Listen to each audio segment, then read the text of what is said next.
you'll say, please, please, it's too much winning. We can't take it anymore. Mr. President, it's too much. And I'll say, no, it isn't. We have to keep winning. We have to win more. We're going to win more. I'm here. I made it. I'm alive. Somewhat. I'm actually just like right in the middle of the pre-show. I was finally able to get a little mobility in my sternum and around in my back. I got that pop where it's just like, oh, there it is. Oh, so I'm starting to get a little bit more range of motion here, but I learned the very hard way. Once again, I've learned this lesson many times, but for whatever reason, I'm very careless and I refuse to let it stay learned. There is a proper way and an improper way to get up, to wake up. And apparently I chose the improper way. There are certain ways that you are not permitted to wake up. And if you do choose to wake up that way, you will be punished severely for doing so. Now, this didn't happen to me when I was younger, but, you know, such as the privilege of getting older, I suppose. My wife and I were sitting down last night, both of us just sitting there in pain for various reasons. And just like, oh, we're so old. How did this happen? How did we get to this point? How you guys doing? I'm over here trying to get the all the different connections to connection. There we go. Got it done. Yeah, Straight Buster says old guys nodding along. Yeah. Don't get old, guys. What are these little new tags? That's a new thing. I don't know why it started doing that. That's kind of cool. I guess when someone first comments, it drops a new tag on them. Krusty's the Clown over on YouTube has sent Jammin' worth 200 joules. I don't know what that is. I assume it has something to do with money of some type. So thank you, Krusty's. I'll figure out what to do with that. Kingless Kingdom is ahead of me on EWBSX. Yeah, I've been I have a disc in my like a slip disc in my like right between my shoulders, right at the base of my cervical spine, and every so often it just goes. And fortunately, this is not the type that when my back goes out and it gives me a headache. This is just my back goes out and then it's like my back can only hold my head up for so long. It's kind of like if you have like a sprained wrist and you're trying to hold something heavy at a distance, it starts giving you that sort of pain right in the base of my head. So I've been like walking around with my head sort of hanging forward, looking very sad. And yeah, I hurt my cervix. Yeah, very good. So yeah, and it makes me, when it gets really flared up, it makes my pinkies go numb, goes all the way down like the backs of my triceps and down into my pinkies, they go numb. And I sit there, it starts getting really painful to sit there and hold a phone up. I'm sitting here on ice, going back and forth between ice and heat, and I'm trying to use my phone, and my whole hand is starting to ache. I'm like, I can't even hold a fucking phone up anymore. What happened to me? So I have been a little out of commission the last couple of days, but I've got two shows for you guys today. Two. I have the Pseudolab that we were supposed to do yesterday. That there was no way that I was going to be able to just stay sitting. I think I'm going to be able to make it through tonight, but I wouldn't have been able to sit for several hours in front of the computer. I would have needed to go lay down just to take the weight off my head, let my neck kind of relax for a minute. I'm thinking I'll make it through tonight though. But I got a little show beforehand for you guys. Apparently we're on a Scott Bessent kick right now. I was looking at the last few, what do you call it? The last few thumbnails, and Scott Bessent is in all of them because he is, as far as I'm concerned, he's the main character in the Trump administration right now. But yesterday, while I was infirmed, I was going through listening to podcasts, and I listened to a really, really good one from, I mean, all of them are really good from him, but from Matt Dines, where he oh no, I've I've infected my son. I'll try not to say it again. I listened to this really good podcast by Matt Dines talking about the in-carry trade, and we've done a couple episodes where I've touched on it. But it's an even bigger deal than I thought. I mean, I knew it was a big deal, but like Matt Dines did a really good job putting skin on it, kind of like really setting a trajectory here. And so I want to play part of that episode for you guys, and then I got a handful of other things here to talk about as well. And then I'm guessing we'll go maybe 90 minutes or so, somewhere in that vicinity. And then I just got to end the stream because I got to end it on YouTube. And then I will come back live again on Kick. So after this show, stick around, give me 10 minutes or so, and I'm going to go live again on Kick, and we are going to watch the Suda Wave on the Suda Labe, as prepared for us by the great Agitprop Master, and we are watching Firefly. It is a selection of episodes. He's as far as I understand it, he's telling us the story, of course, mixed in with all the usual hype edits and good pieces of content that you may have missed over the week on the timeline. So make sure you guys stick around for that. After we talk about Scott Bessent and Kevin Warsh teaming up to bankrupt the Limeys, then we will Pseudolabe. He says we have too many guest edits this week. There were some good ones out there, some very, very good ones. So stick around for that. And as always, please do. This is the way that I earn a living for my family. So please do go to tips.kingpill.com and support the stream. I just set one goal for both streams tonight. So this one will be a little bit shorter, but then I got the Pseudolabe afterwards. There'll be one goal, and if we hit the goal, then you'll want to be signed up over at forum.kingpill.com. Doesn't cost you anything. Just give me something to call you and a place to contact you, and sign up over there. You will be entered to win. If we hit the tip goal tonight, then you will be actually the gifted. It's not just a tip goal. The gifted subs and everything count toward it as well. But you will be entered to win.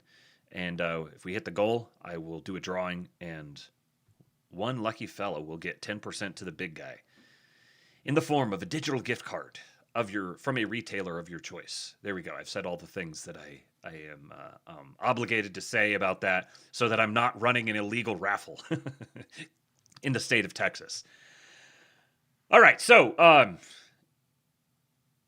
the in-carry trade. We'll get to that here in just a little bit. I'm going to play from the Mind. You guys need to follow the Mind Print Hash podcast if you aren't already. He posted this episode a couple days ago. Still has less than 1,000 views. Needs many, many more. Go give him the views directly yourself. Mind Print Hash on YouTube, and then mine is in like MINE.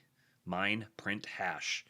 And go follow him. Go share it. Matt is one of the sharpest dudes in the finance and geopolitics space. He is a fellow Luangooner, and you may have caught him on a couple of episodes with Tom on Tommy's podcast. So we are going to enjoy some crazy finance autism brought to us by one of our very own chuds, Matt Dines. I don't know if he would. I don't know how he feels about being called a chud, but perhaps we'll find out at some point in the future. But before we get to all that, before we get to the intervention talk, I got a couple of things for you. This first one, I wouldn't have played this video otherwise, but I needed to share this tweet from Lee, one of our greatest tweeters. I don't know what you're doing if you're not following Lee on X. He has had multiple entries that have entered the Permanent Internet Hall of Fame, lore posts that have spawned entire subcultures of internet thought. One of our greatest guys. And I saw this video from someone else originally, and then I saw his commentary on it. So the person who posted this video originally said, holy shit, I actually just heard a coworker listening to this shit unironically. I low-key thought coworker music was just a bit, but it's real. I can't believe this. And Someone said, I just realized, I'm not going to call it out. Someone said, this is a little parenting trick for you. I'm not going to call it out. We'll see if it works. Someone said that that this is a reason why you need to teach bad words to kids, because you need to like normalize them for them, because then they don't grow up thinking that thinking that they're cool, because they might turn into this guy. I like to cuss like I was raised in a barn. Fuck, shit, piss, cock, titties, and darn. I'm not just heartless darkness and an artless narcissist. I harness charming smartness and a disarming sharpness, bitch. I'm harmless, I wouldn't hurt a fly, but you fuck with my friends and you're gonna fucking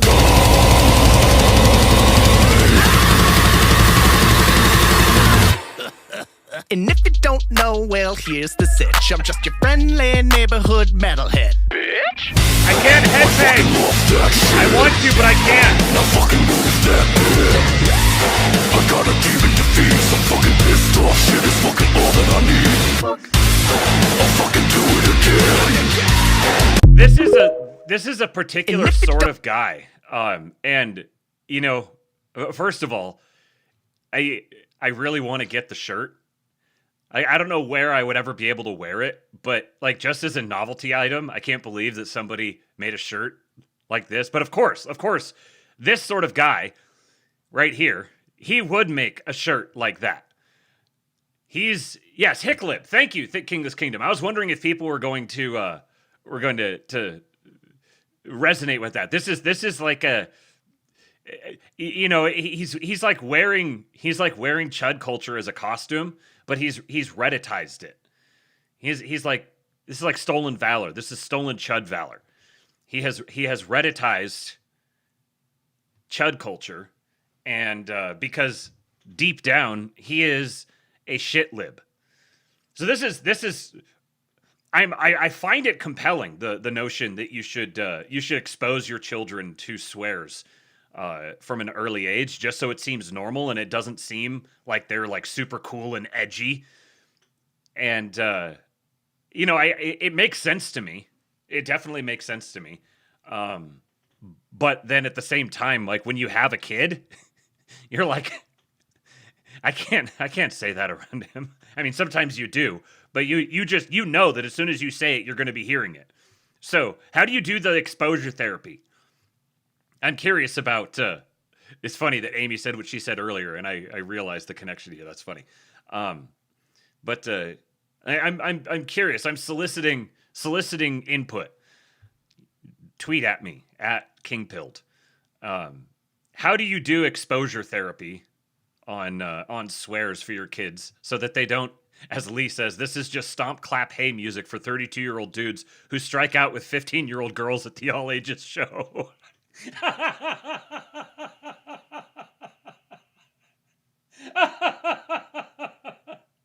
I think I'm stuck. Hold on a second. I got to get around a different way here. I can't go straight up. Amy says, I just let him say them and tell him only at home. Yeah, see, that's probably a good way. But this laid me out. Laid me out multiple times. This is just stomp, clap, hey music for 32-year-old dudes who strike out with 15-year-old girls at the all ages show. Incredible. Colin Rosh on YouTube says, holy shit, I know that archetype. Yes, I know that archetype. All right, and for subjecting you guys to that, I will reward you with this. High school before smartphones existed. I'm sick aside without a sense of feeling, and this is how you remind me. What's my higher? This is how you remind me of what I really am. This is how you remind me of what I really am. It's not like you to say sorry. I was waiting on a different story. Look at all the different types of white people.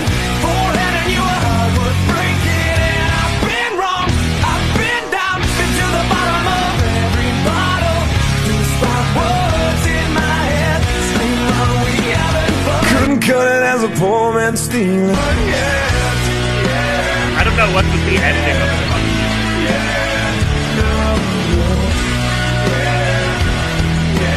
Burger King hat! It was foretold! White males way up. White males have gone through the roof. White males way up. I gotta know, does it make me a lib if I observe and like to appreciate how diverse white people are? Like, look at all the frickin' different types of whites. Every single person in this video, except for, I think there was a couple of slants in there. I mean, we got ourselves a whop. You could see why, like, if these were the only whites that you ever were around, and then you saw a spaghetti nigger, you'd be like, whoa, that guy's dark. But look at all these different whites. So many varieties of white. Maybe I am a lib. Justice Department's $3 billion Biden grants come with an immigration catch. This is, it's called We Do a Little Trolling. We do a little trolling. The grants are available only to cities that team up with federal agents to pursue undocumented immigrants. The grants, called Bridging Immigration-Related Deficits Experienced Nationwide, or the Biden program, represent one of the biggest pots of money the Justice Department has ever distributed. It can be used to hire police officers, buy technology, or build temporary detention centers for undocumented immigrants. To receive a grant, a city must fully participate in the 287G program, which teams up local police with U.S. Immigration and Customs Enforcement. It's partnerships between local police and ICE. It also must participate in the Homeland Security Task Force or other Justice Department enforcement efforts. So at the end of Obama's term, there were 34 287G agreements. So in 2016, 34 nationwide. At the end of Trump's first term, he had almost 5x that number, 150. But then under Biden, 15 of them were removed. So in January of 2025, there was 135 287G agreements nationwide. There are, as of now, in August, 2,179. This is a BFD. If you value mass deportations and you recognize that resources are a consideration, this is a big logistics problem. And one of the best ways to solve logistics problems is through as many resources as you can possibly throw at them.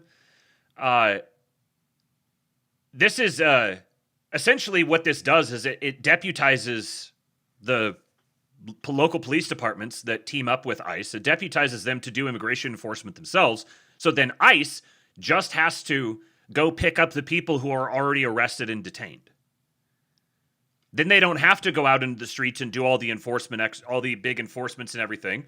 And so it's the perfect electoral solution because mass deportations is very politically popular, but seeing mass deportations is very politically unpopular.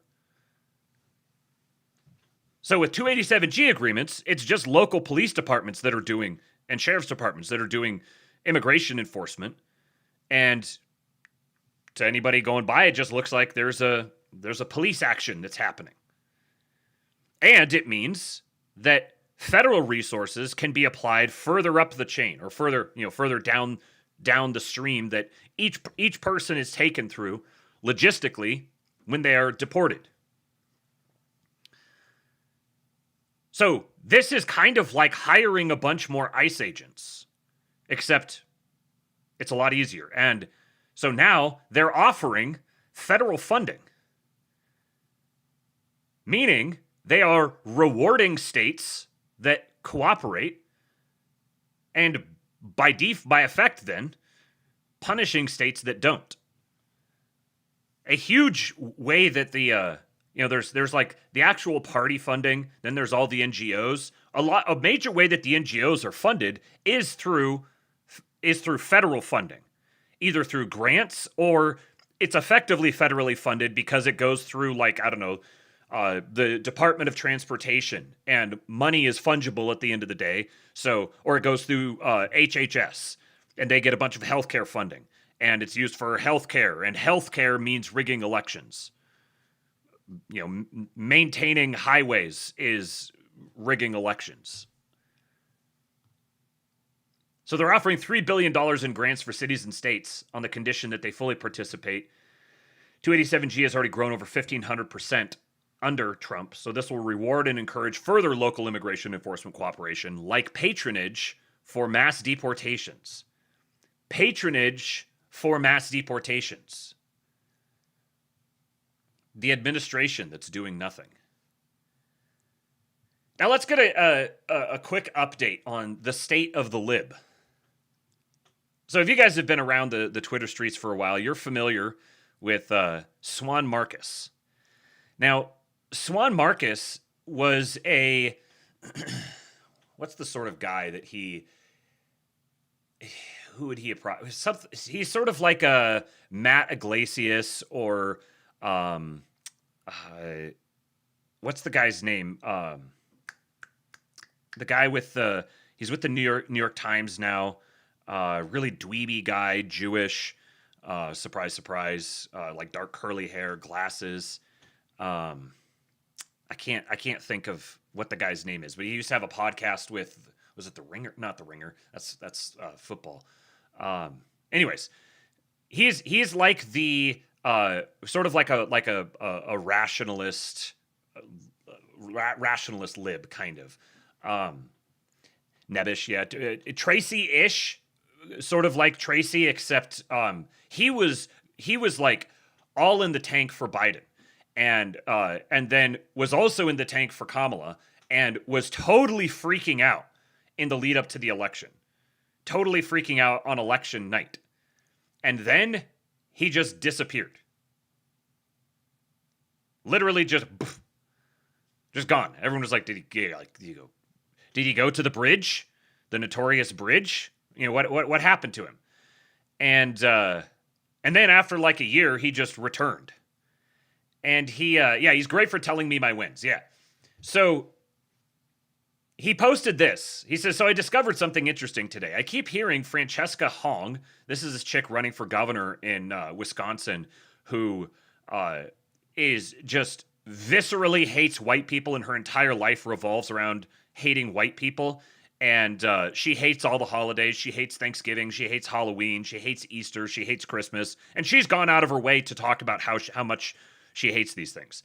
And she's running for governor of Wisconsin. He says, I keep hearing Francesca Hong is running some innovative campaign where she isn't spending money on TV and it's working like a charm. This confused me because I have family in Wisconsin and I know for a fact there are tons of Francesca Hong ads on TV. There actually seem to be more ads for her than any of her opponents. So I thought, gee, if Hong isn't spending money on TV and the Democratic establishment hates her, who is paying for all this ad time? A lot of Hong's direct TV advertising came from a super PAC called Middle Class Priorities. Middle Class Priorities only has one donor, Progressive Prosperity Caucus, Inc. And what is Progressive Prosperity Caucus, Inc.? A fake GOP slush fund run by Republican operatives that spent millions of dollars getting leftists nominated in swing districts. Most leftists who have won swing district primaries are being funded by the GOP, by the way. That's why so many of them claim they won despite being outspent. William Lawrence had massive super PAC support from an organization called Michigan Sunrise that came out of nowhere and conveniently timed its inception so it did not have to disclose its donors until after the election. On top of that, another Republican super PAC spent $2.2 million attacking Francesca Hong starting in early July. That's weird. Why would you waste money attacking a candidate who was barely leading in the polls at the time in a crowded primary? Because their attack ads only ran in extremely Democratic areas like Dane County, and they were all about how you shouldn't vote for Francesca Hong because she opposes Trump's immigration agenda. They were fake attack ads meant to improve her standing with Democratic primary voters. Francesca Hong's spike in support happened in mid-July, at the exact same time a GOP super PAC launched an ad campaign meant to make Democratic primary voters think the Republicans are scared Francesca Hong will stop their immigration priorities. The Republicans have spent more money on TV advertising for Francesca Hong than every Democratic candidate has spent combined. Literally, her entire TV footprint is Republican super PACs.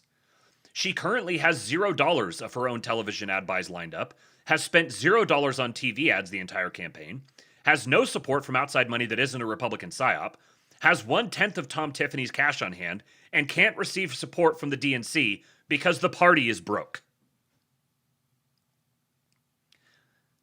Remember how I've said before that this is not your grandpa's GOP? This is a new GOP. This is a GOP that actually knows how to play the game. It's kind of like when Zog pushes the repulsive anti-Zog candidates. Exactly, Suda. People are underestimating what a bloodbath this is going to be. She's already behind in the polls, and the second the primary is over, every penny of Francesca Hong's TV advertising disappears, and the GOP will spend tens of millions of dollars on ads about how she's a radical police abolitionist who hates Valentine's Day, is grotesquely obsessed with her son's ethnic heritage, and pals around with the guy who said America deserves 9/11. There will be no response to these ads because Hong doesn't have any money for ad buys, and all of her super PAC support came from Peter Thiel.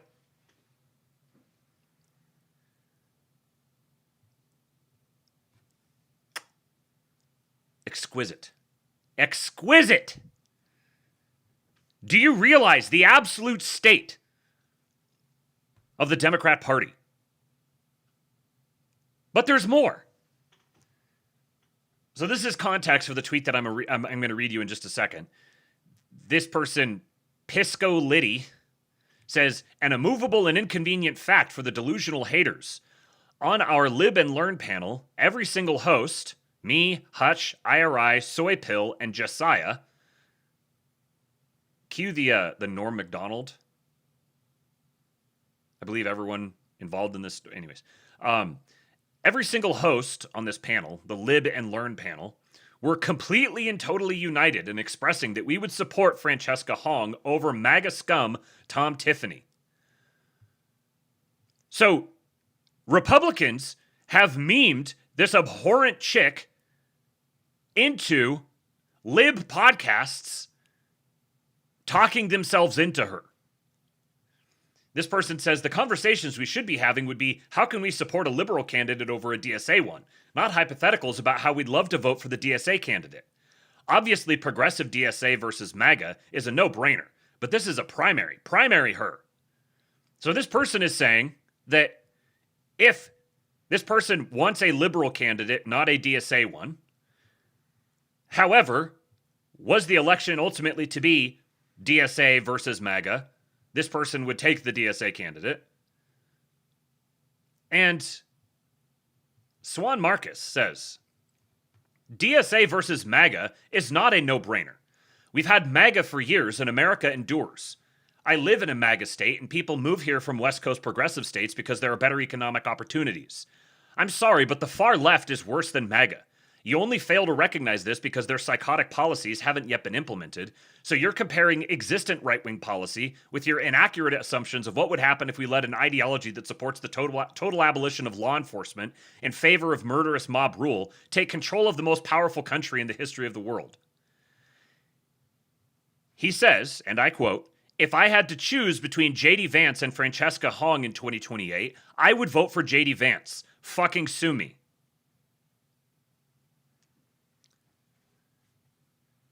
Again, this is a guy who literally logged off for a year because Donald Trump beat Kamala Harris in 2024.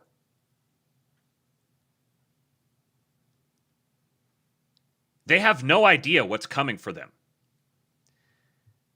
And then, in this race between Mike Rogers and Abdul El Sayed for U.S. Senate in Michigan, where Abdul El Sayed is very clearly being groomed as like the next Obama, and he's running up against, you know, like, sort of like neocon John Normalson. This tweet is from Michael LaRosa. Who is Michael LaRosa? former spokesman for First Lady Dr. Jill Biden, doctor, special assistant to President Joe Biden, Biden for President 2020, Senator Cantwell, Maria Cantwell, the absolute vile witch from Washington State, Energy Dims, MSNBC. He endorsed Mike Rogers over Abdul El-Sayed. He says, I refuse to defend or support anyone with an SS Totenkopf tattoo, referring to the, what's his name, from Maine, simply because they had a D next to their name. I won't defend or support anyone who is too cowardly to stand up to extremists who think the mother of my best friend, who jumped from 95 stories because the alternative was worse, deserved what happened to her. Her only crime was showing up to work that morning. The Democrat running for the U.S. Senate in Michigan won't or can't stand up to the guy who says she deserved what she got that morning she showed up for work. So Jill Biden's spokesman and special assistant to President Joe Biden is endorsing the Republican candidate for the Senate in a very hotly contested race in Michigan. Colin Ross says the entire political landscape is moving to the right and the progressives will be as politically homeless as the libertarians. Yes. Yes. They will be homeless with the libertarians. And it should be pretty clear at this point that this is an intentional strategy by the Republican Party. They are going out of their way to drive this wedge. This is why the administration is talking about communism and socialism constantly. They're signaling to boomers. And they're front-running this DSA insurgency within the Dems, where they're committed to this perpetually accelerating downward spiral. It's tearing the Democrat Party apart, and you've got prominent Democrats, more like establishment Democrats, you might say, who are not just silently distancing themselves, but openly endorsing Republicans. This is the political landscape right now. And then there's this. I just got the image, the screenshot from this, but New York Post, AOC starts process of freezing her eggs, hints at a 2028 mindset. Quote, I think it's badass. She knows exactly what she's doing. Freezing her eggs is a pretext for showing some skin on camera. But the world is going to end in 12 years if we don't address climate change. Just kidding. Freezing my eggs because I got all the time in the world. Capitulation. Total and complete capitulation.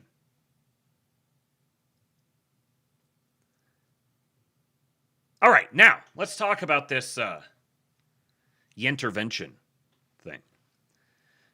So I'm going to read you this quick little tweet thread here, just to kind of set the stage because we're going to reference it. Matt Dines in the video I'm going to show you here, he references this. So just so you have the backdrop of it, this is Nick Timiraos, the chief economics correspondent for the Wall Street Journal. He's the guy who Scott Bessent came out and did a little sassy dunk on him. He says, Bessent cast the Fed's FEMA repo facility being used for currency intervention as a routine tool being applied as intended. Now, I talked about this in the show the other day. So Bessent used through the Treasury, used the Exchange Stabilization Fund to sell euros. So this is this fund that there's specific rules that the ESF has that what they can use it for. But one of the primary, explicitly one of the stated purposes is buying and selling foreign currencies to maintain to either move the dollar up or down as necessary.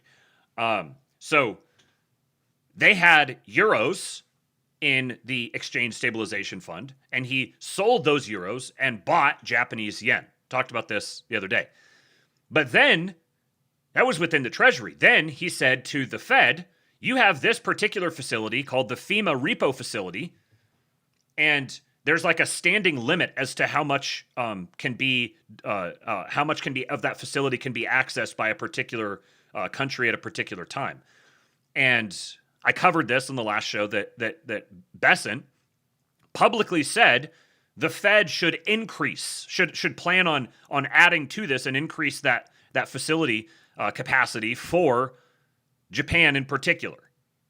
So the Treasury makes its move, and now there's this public overture being made to the Fed to make its move.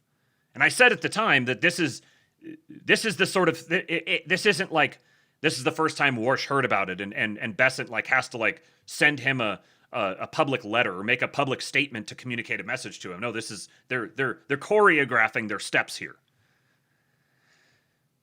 So when Bessent made that statement, he said, using this for currency intervention it's a routine tool being applied as intended. On CNBC on Tuesday, he said the Fed's lending programs exist, quote, to protect the U.S. economy and to keep any volatility offshore.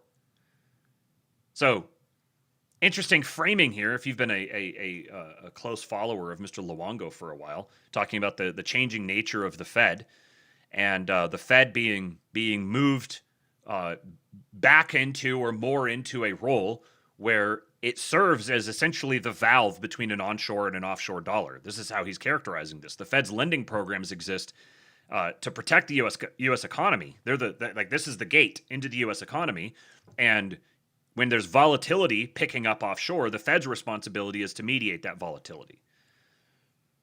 The $60 billion cap on that facility dates to 2020 when the bond market was smaller, so upsizing it would be reasonable. This is what Bessent is saying. He called FEMA, quote, a completely secure lending facility. This is, by the way, that obviously is not the FEMA, like FEMA camps and that sort of thing. This is a different, I can't remember what it stands for, but FIMA is what it stands for, is what the acronym is. He called FEMA a completely secure lending facility, no different in substance from a swap line, and said it was, quote, set up for occasions just like this.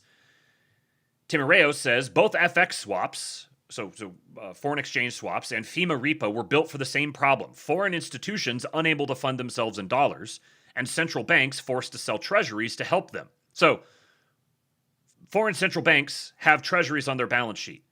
If there's a liquidity crunch, and those foreign institutions need dollars because their entire financial system is built upon levered treasuries, then those banks are going to have to sell those treasuries to access the dollars to provide to the institutions.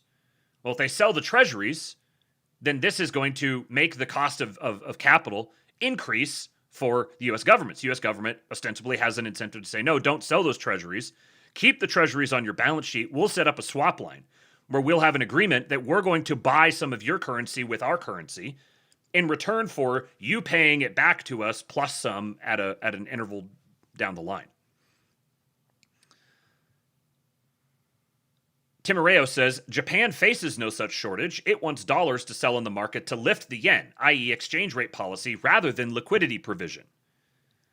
The Fed's website, last updated in 2021, says that FEMA repo is about liquidity, not exchange rate. So he's saying there's not actually a liquidity problem here. This is this FEMA facility shouldn't be used for this purpose because what they're trying to use it just to execute exchange rate policy versus providing liquidity, which is an I'll just say this is an extremely British thing to say.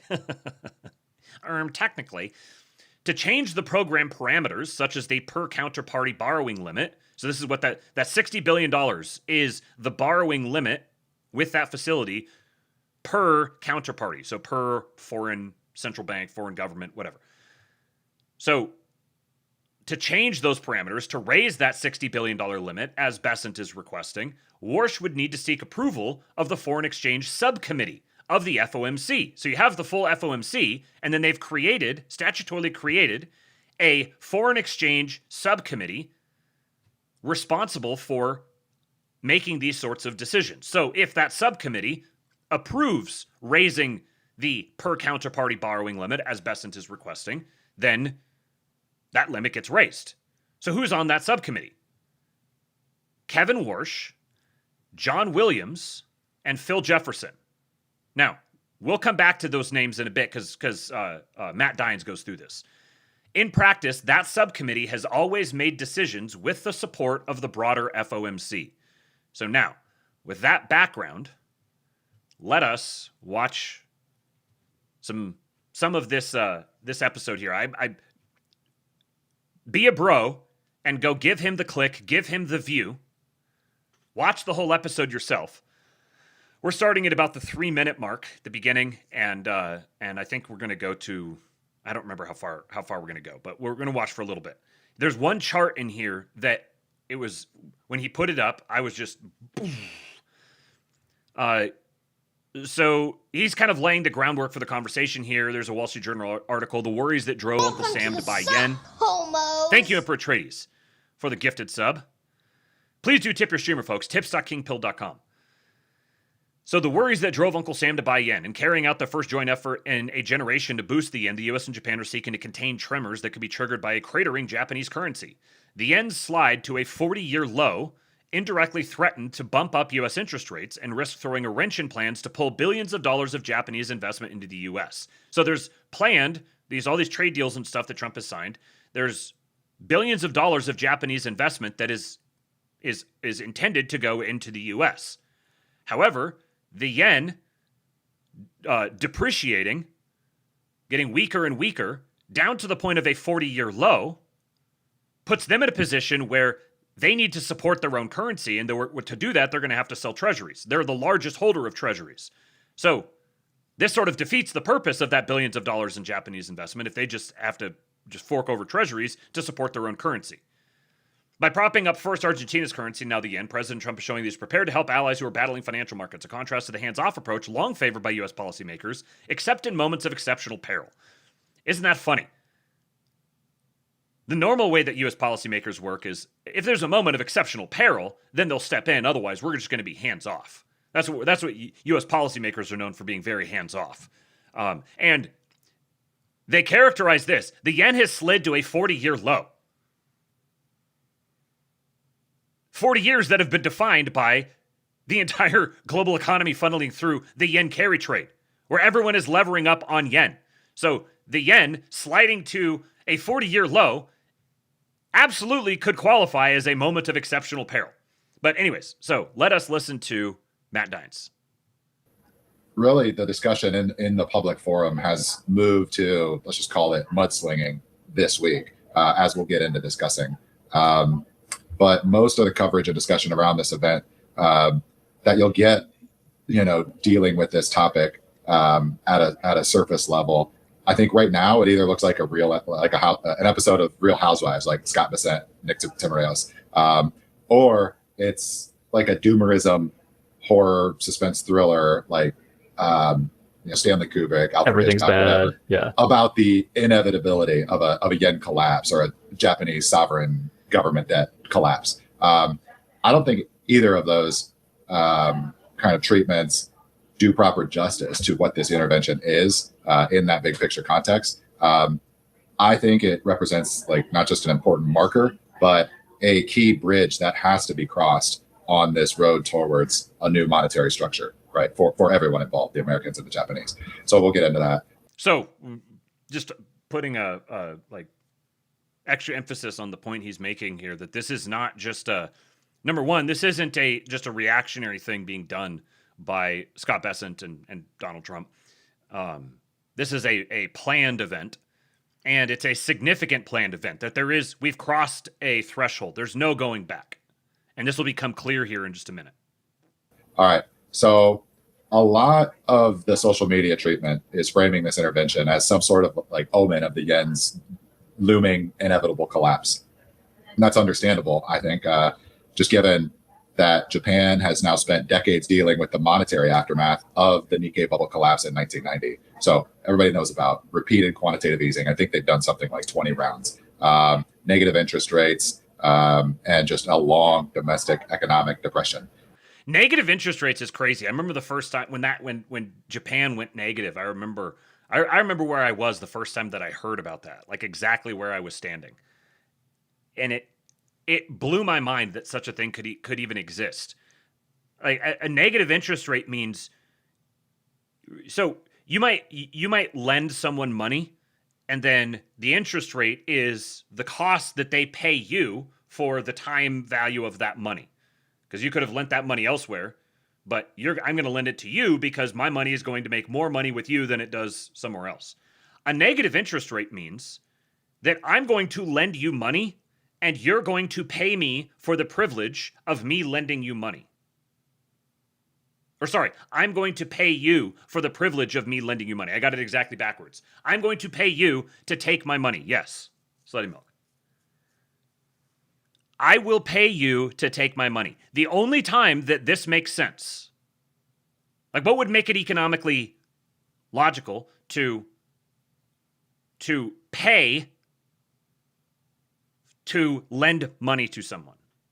It would be if you think you keeping that money is going to cost you even more than lending that money costs you. So if I lend you, if I just hold this, if I have this $100 and I hold the $100, that $100 is going to be worth less than if I give you $10 to take that $100. But that doomer framing is really just like caught up by the problem, the paralyzation of horse blinders. I think what it's doing is myopically focusing, like looking for the death of the thing while ignoring like the facts of life, what comes after death, and the decay of the process is always followed by life, rebirth, etc. So Lord Breezy says some people believe the fundamentals of the game will never change and it's why they will continue to be wrong. Yeah, so this was one of the first, like the first big sort of things that clicked for me was listening to all of the people who are, there's like a spirit of perma bearishness in like every industry all over the place right now. Everyone is just bearish on everything. If you want to zig while everyone else is zagging, be bullish on anything. Everyone is bearish on everything. There's this like spirit of doom that has descended over so many people. And like Lord Breezy is saying here, this disables your ability to accurately assess what's in front of you. So there's this like baked in assumption that the dollar system's going to collapse. There's going to be mass hyperinflation. Everyone's going to starve and die. And rippling out from that is, Japan is on a steady, there's like this assumption of like a deterministic timeline. And we don't know exactly when it is, but we know everything's all going to blow up at some point.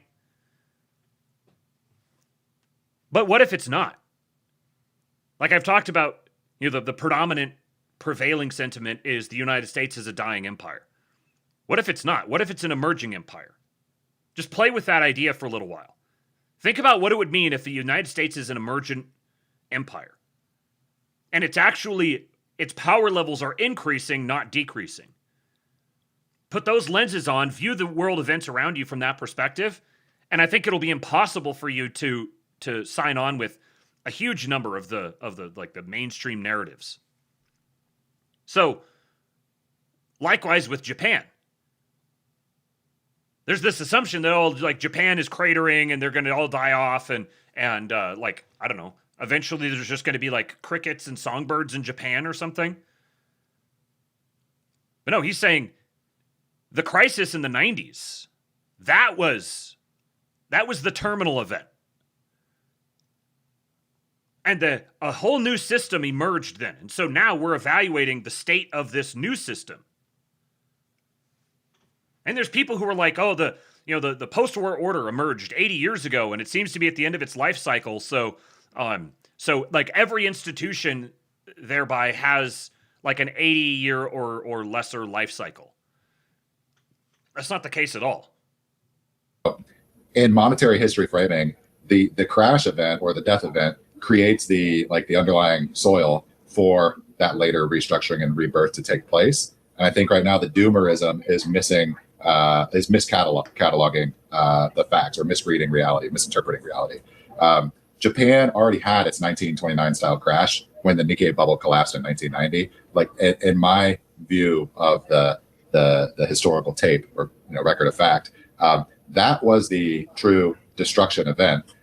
We saw fortunes disappear, wiped out, and never come back for the people who held them, right? Japanese savers, investors, speculators, right? Who were just completely wiped out. So I think of the decades after that collapse in 1990, can be understood as the first phase of the yen trying to move from that death towards a rebirth out of the collapse. So the comparison I would make is to the long restructuring process of the U.S. dollar system after 1929. We're not going to go through it here. They'll just eat up all of our clock. But we're still in, I would say, that process, like within the offshore dollar system itself, but we're at the final tail end. So we've got two rivers like meeting, converging at a confluence here. So that transition we're beginning to see now in the yen with this Yenervention event is now touching on that transition that we talk about on my print hash from the offshore dollar to the new thing that is emerging. We think it's the stablecoin asset dollar. The stablecoin asset dollar. There's your put a pin in that for a minute. So if you think about this, like given the chart that he's about to show us, think about the Japanese system. Instead of it being this like old, decrepit, like just barely squeezing the last little bit of life out of it before it dies, think of it as actually being a relatively new, young thing that has all sorts of like instability, volatility. It's got growing pains. It's going through growing pains. But now it's reaching a point where all of that volatility is I don't mean necessarily strictly volatility in the currency sense, but I mean the uncertainty around it. It's becoming more and more certain, which is what you're looking for in a currency.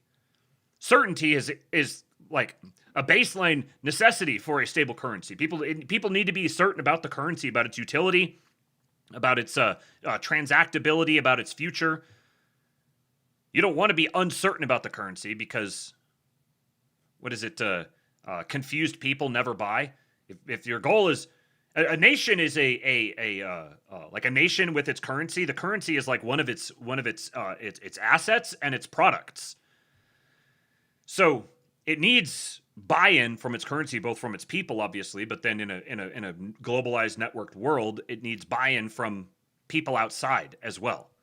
So if it's uncertain, people aren't going to buy it, or it's only going to be bought by people willing to take risks. So speculators. So there is this is the thing the libertarians will never understand. They talk about like hard currencies and all this sort of thing and like a stable monetary system. And yet then they reject the notion that a government would have a positive obligation to defend and protect its own currency. But talking about that convergence is really just going to be the core of this episode. So I want to start from the very ground level here, like thinking about the word yen and just build up from first principles. The word yen was picked for the currency's name, like pulled out of thin air. But what we think of as currency, a unit, started centuries ago, 1870s during the Meiji Restoration. But the word yen is pointing at the idea or concept of a circle or something round, and what it's really reaching at is the same monetary ideal or Platonic form as words like dollar or yuan are attaching to. Its value packaged into a standardized unit that can circulate, facilitate trade, etc. Value packaged into a standardized unit that can circulate and facilitate trade. That's a currency for you. Just this highlighted note here. Following the 1868 restoration, Japan sought to align its economy with Western standards and stabilize chaotic local currencies. So you can see the history of this now, that you have the Eastern world and the Western world that have become so in contact with each other, they're beginning to merge. And for the sake of trade, which is like one of the primary ways that they're going to merge, that region needs to have a stable, consistent, reliable way to trade with the other regions. And so you're going to have a natural consolidative pressure up into one single standard unit that eventually attains a network effect level of scale, where then it begins to dominate that local region. So the Meiji Reform was only 1868. That's how recently Japan was actually making major financial or monetary moves to bring itself into alignment with Western standards. If you think about like the life cycle of a currency, that's pretty young. For how long a currency could extend and sustain itself. So if you imagine you have two different systems that are, think of it as like, fans that are spinning at different rates or something, and you need to bring them. You need to slow one and speed up the other one and bring them into alignment so that their fan blades will intersect properly. When you're dealing with something like at the scale of global of national economies interacting globally, it's going to take a long time of chipping fan blades off and gradually, like, you're going to extend that process out over decades, if not centuries, before you actually completely bring it into alignment. So if you have this framework of what's happening right now is the West and the East are, relatively speaking, still not really in alignment. And on the trajectory that we're on, that Trump has taken us on now, and I mean, it would have happened eventually anyways, but Trump is the one who's at the forefront of it. We're actually seeing the gradual integration, the continuing process of this, something that's been going for at least a century and a half, if not longer, of fully integrating and determining the rules upon which that integration is going to happen, etc. So, like I said, this modern yen, it's 150 years old. It was really started as similar to what we're dealing right now, death and rebirth. It came out of the Meiji Restoration. I'm not sure if I'm saying Meiji correctly. Meiji, yep. Meiji, okay. As Japan was working to create a monetary unit or standard of value that could interoperate with Western standards and, the global trade, capital markets, etc. So the purpose was practical and civilizational. You want to facilitate trade, improve quality of life, allow profitable business and enterprise to grow, and then expand economic interaction beyond your previously limited domain, right? And that, like, thinking about that at the root is kind of revealing about what's going on here today. That's just like one latest chapter of events in a bigger picture story. The money, what we're actually trying to do as policymakers is it's an intent to build a tool that brings order and reduces chaos by the hope is provide kind of a backdrop, a context where all of those good things we talked about can foster and develop. All right. So like this is those who are responsible for maintaining a monetary order. Like, this is the purpose of their work. This is what a currency is supposed to do. Is actually, if you think about like trying to transact in a barter economy, there is a chaos to it where there isn't like an order and a structure to it. You're kind of making up each transaction as it happens. I've got chickens. You've got potatoes. So how many chickens to a potato? Well, then I need to buy a donkey. How many potatoes to a donkey? You're going to have all sorts of different standards, but then you bring in this medium of exchange that everyone then carries around with them that has a lot more utility in its ability to subdivide, and then it becomes the standard against which everything else is priced. So that is quite literally bringing order out of chaos. So just want to keep that basic framework in mind when you see the interventions in the near future. Yeah, a tool that restores order with Patrick Casey. This isn't just a story about Scott Bessent or Nick Timiraos like duking it out on X and social media. It's not just a currency chart or a trading position. It's a story about civilization trying to create order out of chaos through money, right? Through establishing a defensible and viable sound. I don't know, sound. I don't want to use that term. It's loaded. But a monetary framework or system. So that struggle to build a workable and defensible monetary structure. This is like what we're looking at right now. It's both a Japanese story and an American story, and these two paths are converging. And I'll get into that here. So we'll go to the chart. This has got a lot behind it, but it's worth spending time here. This is the chart. So the current Not a panicking. Pocket sand for our ops. Time for dinner. Replay, gang. Thank you, Not a panicking. Coming in clutch with the pocket sand for the ops.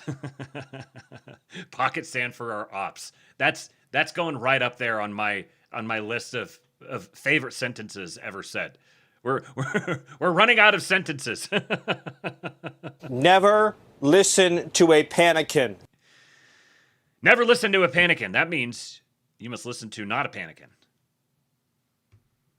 Here's the chart. Look at this. Look at this big, beautiful chart. Now, for your guys' sake here, I'm going to zoom this in just a little bit so you can see a little bit better, and you just listen to whatever he's saying. Current exchange rate move in the yen, like we're talking about 160. It's getting all the familiar social media treatment. The yen is at a 40-year low, or this is the first time the United States has bought the yen or intervened and bought the yen since 1998. This is the first time since X, type of post we could become used to the last few years. Those headlines are accurate within a limited frame, like I talked about the horse blinders, but the multi-decade chart tells a more useful story. So I plotted out 13 intervention episodes, including the one this past Friday on the dollar yen chart going back 40 years, my entire lifetime, which gives you a context. Like these things take up lifetimes or play out over the course of lifetimes. They're that long.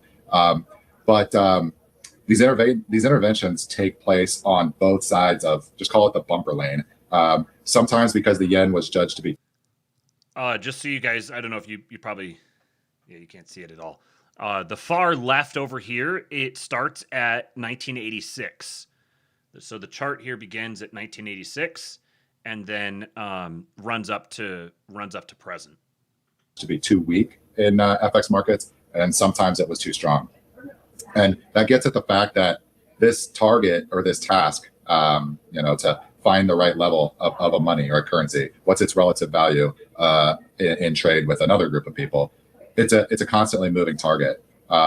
Policymakers are just like essentially it's the monetary version of Goldilocks and the Three Bears, right? You don't want it to be too weak, don't want it to be too strong. You're just always trying to find just right. But over a long enough timeline, you look at the chart and these interventions that we'll get into and talk about in a second. The chart really shows how many interventions there are. That's how difficult this task actually is. So finding permanent stability in a monetary system is about as hard as trying to nail Jello to the wall.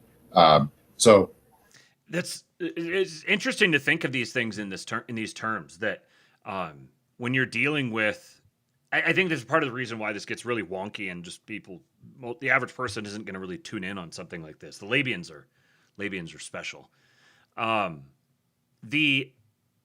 You're getting to levels, you're like abstracting on abstractions here, where you have the currencies and then currencies relative to other currencies. And the currency is sort of like a measure. It is itself a measure of other things. And so then you're measuring against a thing that measures. So finding the ideal, like the idea that there would be a natural, like an easily discoverable equilibrium between metrics that are this abstract and operating at such a high level of scale is just silly. You're always going to need people whose responsibility it is to manage the currency and manage its balance relative to others. And I'm speaking to my past libertarian self. You're always going to need the people whose responsibility it is to manage the relationship of one currency to another and then make interventions, relatively speaking. Now, you can also think of a currency, as I said earlier, like a product. It's something that you can buy. I want to invest in this currency because, well, what do you invest in something? You invest in something because you think that it's undervalued, and in the future, it's going to be valued higher. So you want to buy low so you can sell high. Well, you could buy low and sell high on currencies. So then if you think of the currency as just like you get like interest rates and all this other stuff, just kind of ignore that and just think of a currency as the product of a country. Just like it's like a country is a store and they sell one product and the product is the currency. So in this market then, you have this product and you see the price for the product is going up and down and up and down and up and down. Sometimes it's actually inverted here. He'll explain this more in just a minute. But so sometimes the price goes way down. And so then there's someone who comes in and buys it before it goes to zero. It's like, what would happen if you were someone who sold a product and your product was in such low demand that it eventually just went to zero? Well, you can't sell it if it's not worth anything. So you would have a special relationship with someone who was always there to make sure that your product never went to zero. Likewise, if your product is getting more expensive, then you might have a certain type of relationship with the person who always buys it when it's more expensive. And then you could identify a pattern in this. And so this is what he's setting up here, is the pattern over the last 40 years in the buying and selling of the yen at various points. And who's doing that buying and selling? As you're looking at this, sorry if you're listening on a podcast, you're going to miss about half of the information because like there's a lot of visual component to it. You still get value out of audio only, hopefully. But I want to start with the colors for each circled intervention episodes, 13 of them, as I mentioned before. So the green ones are interventions when the yen was considered too weak. And the remedy here is to find yen buyers, right? You want to tighten the excessive supply of money, take those off the market, find a balance sheet that wants to hold them, and then support the currency. The red. So it's kind of it's inverted. So when the line is going higher, that means the yen is getting weaker because there are more yen units available. So if the yen is being compared against all other things, then the more yen it takes to get the other things because there's more yen available to put toward it, the weaker the currency is getting. So these green circles that he's made here, this one, and then these recent ones up here, these are all when the yen is getting too weak, and so someone is stepping in to buy it, to absorb that excess yen supply and help them balance their currency with respect to everything else. Red circles are interventions in the opposite situation when the yen was considered too strong. So the remedy here is the yen needs to find sellers and issue more money into the system, right? So if the yen is too strong, that means there's not enough yen currency units relative to all the other different things that you could exchange a yen currency unit for. So you need to pull some of those back out of the system. So you could think of these ones up here in the green. This would be a buyer betting that it's undervalued and they want to put upward pressure on the price of the yen. The red ones down here would be someone who thinks the yen is overvalued and they want to put downward pressure on it. And there's a clear differentiator here between who wants to suppress the price of the yen, who wants to drive it towards zero, and who wants to pull it away from zero. Next, I want you to look at the flags next to each circled event. When a circle has only the Japanese flag, that means Japan's domestic institutions internally, like the Bank of Japan or the Ministry of Finance or related authorities, were able to handle the pressure themselves. That has worked in about half of the episodes over the last 40 years. In the other half, Japan has had to call in outside help, foreign institutions to step in. And the important thing, probably the most important thing that I'll mention here, whenever outside help was required, the consistent partner has always been the United States. There's also an important asymmetry. So every time that the Japanese couldn't handle the currency problem internally and had to go outside, the United States is always there. You might call the United States a trusted friend, a reliable partner. And which partners show up, right? Whether the yen is too weak or too strong. When the yen is weak and needs a buyer, like the situation we're facing today, the United States is the external ally that steps in. So we saw this in the 1991-92 interventions, again in 1997-98, the Southeast Asian financial crisis, huge event, won't go into it here. And then now in the present intervention.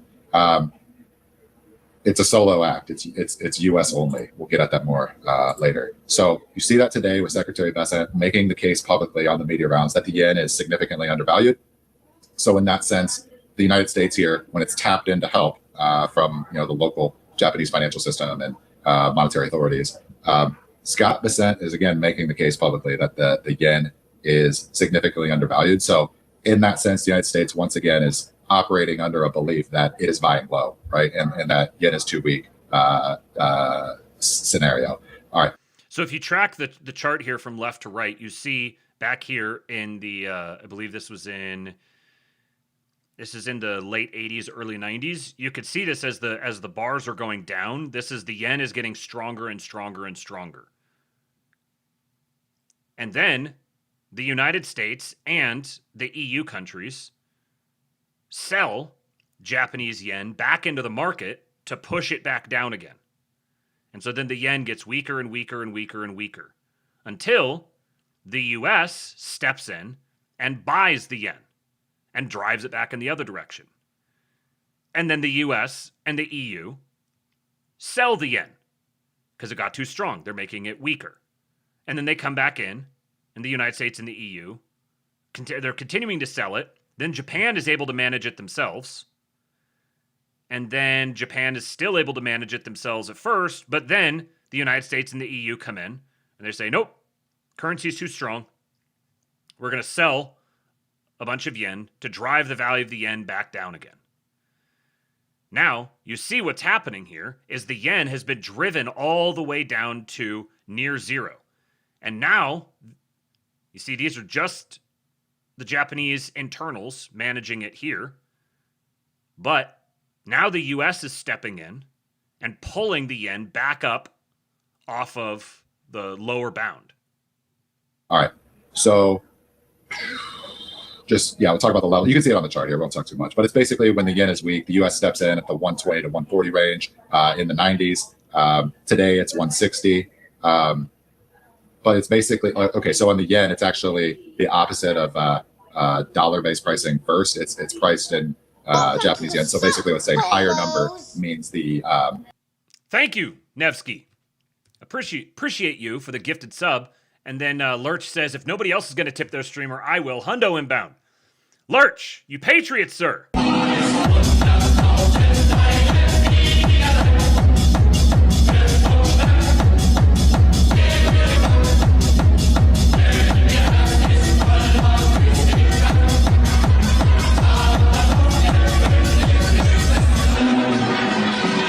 Thank you, Lurch. First, it's priced in Japanese yen. So basically what's saying higher number means the yen is actually weakening here. So later on, when the yen becomes too strong and FX intervention is needed, the United States, comes in and participates as a profitable seller. So that is a buy low, sell high American relationship with the yen across the cycle, right? Buying low and selling high is what you call actual investing. Hold on to that thought for later. All right. Now when the yen moves to the too strong side, buying low and selling high is actual investing. So the United States has been a consistently reliable partner who will buy in and sell high on the yen. The European nations, meanwhile, only ever short the yen. The external response from foreign help changes. The coordinated yen selling tend to appear after major downturns in the global economy, risk-off scenarios, and the flight to safety type of event. So we talked about the Southeast Asian crisis being a by the weekend. Well, after the fact, the boom turned into bust, and when the yen is too strong, that's when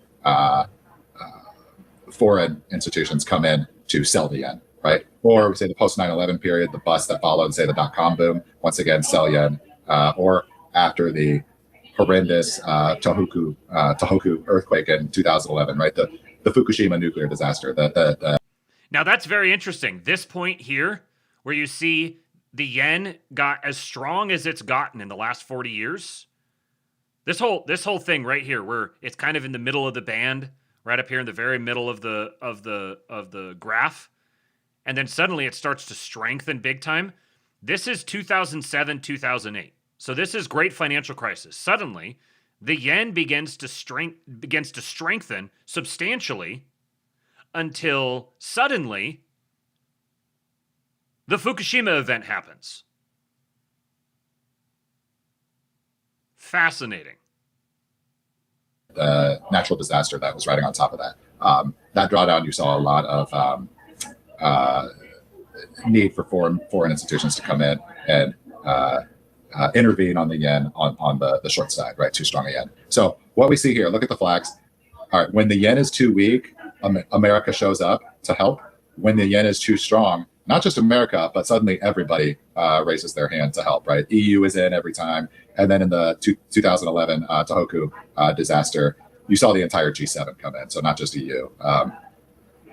Not just EU countries, Canada, UK, etc., were joining in on that one. So That's really the key here, key fact of the matter here. These interventions, number one. And just to make sure I put a fine enough point on it, I find that my schizo brain goes nuts when I see this. And I'm like, so the yen hit its strongest point on the heels of the great financial crisis, and then suddenly they got a big earthquake and tsunami and a nuclear meltdown that drastically turned the tide, pardon the pun, for the yen and drove it all the way back down into the basement. Wonder how that earthquake happened. They're not uncommon, but the key fact of the matter, when we're on one side of the bumper lane, it's always U.S. coming in buying low. When we're on the other side of the bumper lane, U.S. also comes in and sells high, but everybody else comes in. When I say everybody else, I mean in the post-World War II Western coalition, everybody comes in to short the yen at the top. And that asymmetry is actually the buildup that we talk about. Like, it's right here on the chart, the yen carry trade. Where do all of the shorts reside? So he kind of slow plays the reveal there, but that point right there, what this chart reveals is that if you're looking at who is most affected by the yen carry trade, if you unwind the yen carry trade, you're going to blow up yen shorts. And which region is most heavily associated with exclusively shorting the yen? So, yeah, so think about the incentive that creates. If you're thinking about the United States is operating as a buy low, sell high partner, everybody else in the coalition tends to be a one-way perma short, right? Right. And as a permanent short. So the United States buys low and sells high, buys low, buy low, sell high, buy low, sell high, buy low, sell high. The EU countries only sell high. Your economic incentives are not the same as a kind of, you can call it a pseudo opportunistic investor that the United States might operate as, buy low, sell high.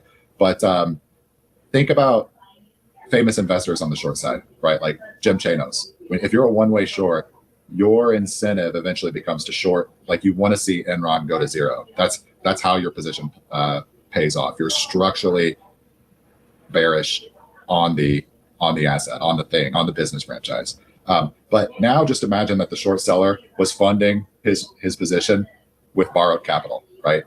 Okay, before we get into that, because this is when it starts getting really fun.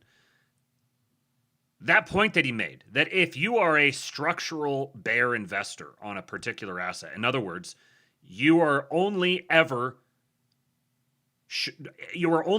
selling it. Your incentive becomes, and it becomes a self-perpetuating incentive, is you want that asset to go to zero. So then, just maybe you don't necessarily need to apply this one-to-one per se, because I do understand people want to protect their interests, but chimp choker. No understand. Must follow Troon King Owen Schroyer and join forces with those who wanted to cock-chop young boys. But the Jews, LeMayo. Thank you, chimp choker. More like Noah and Goyer. That's right. LeMayo. Thank you for the $20, chimp choker. So I understand people want to protect they need to protect their interests, but if you are a dollar bear, that means you have developed a structural incentive to see the United States dollar go to zero. What does it mean if the United States dollar goes to zero? I don't think it's ever going to happen, but if you've positioned yourself as someone who's constantly betting on that, you have positioned yourself to contribute to the destruction of the United States economy. And this would apply in more than just financial markets as well. If you are constantly betting against something happening, eventually it becomes distinguishable from trying to make that thing happen. I'm not trying to make that thing happen. Trying to make if you're betting against the success of America, you're trying to make America unsuccessful. If you're betting against the success of Donald Trump, you're trying to make Donald Trump unsuccessful. On the asset, on the thing, on the business franchise. But now just imagine that the short seller was funding his position with borrowed capital, right? That right there. So you've got these regions that have become structurally perma-bears, structurally obligated into shorting the yen, and they did it with borrowed capital. So these are levered positions, which means when the trend turns against you and you're in a levered position, you get blown up exponentially faster.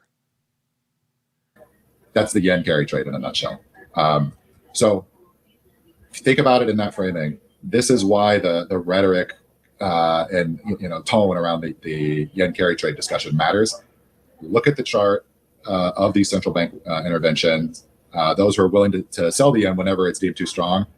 These are the naked shorts with no offsetting buy low that came before that preceded their entry, like to their sell high trade. So over time, right, we're talking. There was no preceding buy low. So when they're selling high, they're naked shorting the stock. And they're naked shorting the stock through leverage. Which means the EU region is on the verge of complete and total catastrophic financial meltdown. Jeff! Staying on the nice list. Well done, Jeff. You have been recognized for the nice list. Ooh, we got a wave preview. Okay, great. We got a wave preview. I'll play it as soon as this video is over. We're talking about lifetimes. My lifetime, grandfather's lifetime. This has been building up since basically the treaties were signed to end World War II. There is a truly massive amount of capital exposed to the possibility that the yen does not collapse here and keep weakening, but instead strengthens. So if that strengthening forces these short positions to cover, the funding trade moves from profitable to existential very quickly. So a useful rule in moments like this is to watch and listen to who is screaming the loudest. And then generally, if you pull down those rabbit holes, thanks to Tom Luongo for coming up with that rule of thumb. That is going to often tell you who is caught deepest in the vice. So we'll dive into that topic in just a second. So one more structural. And here's the thing too: like if you are structurally shorting the yen, if you are artificially suppressing the value of the yen, especially when they drove it down to zero or below zero, what that's doing to, like, obviously there is some incentive for Japanese policymakers. They it's not that it's all downside for them necessarily. You get the you get the proliferation, it's one way to get like a network effect with your currency. So it's able to there's like a way you're goosing demand for it. Now, what's that demand worth? But what it does to the people of Japan is it makes saving impossible. If the yen is persistently weak, then Japanese people who get paid in yen, who buy things in yen, who live in yen, they can never, it becomes impossible for them to save. All they can do is spend or invest. And then also for importers, any Japanese person who wants to import anything, the weaker the currency gets, the more expensive foreign goods become. So there's like a flip side to that you can be incentivizing your own domestic production, but there's eventually a timeline on that. And so I think the way to view this, what's happening here, is that the United States is saying Japan is going to align with the United States and grow with the United States. We're going to buy out Japan and basically reset the Japanese monetary system to track with the American monetary system going forward. Point here. When the yen is weak and Japan needs foreign help, the United States is really the only viable ally. The dollar yen is the deepest and most liquid FX pair in the Japanese financial nexus. So the relevant foreign counterparty, overwhelmingly, it has to be the dollar, right? China might be Japan's largest trading partner, and there's a ton of cross-border linkages, even like within the banks and loans between the two economies. But those two civilizations, long history of war, occupation, and like power struggle between these two makes Chinese ownership or like control over Japan's financial infrastructure a complete non-starter. So in this problem set we're facing, for Japan, it really is right now the United States or nobody. So a little bit more on mechanics.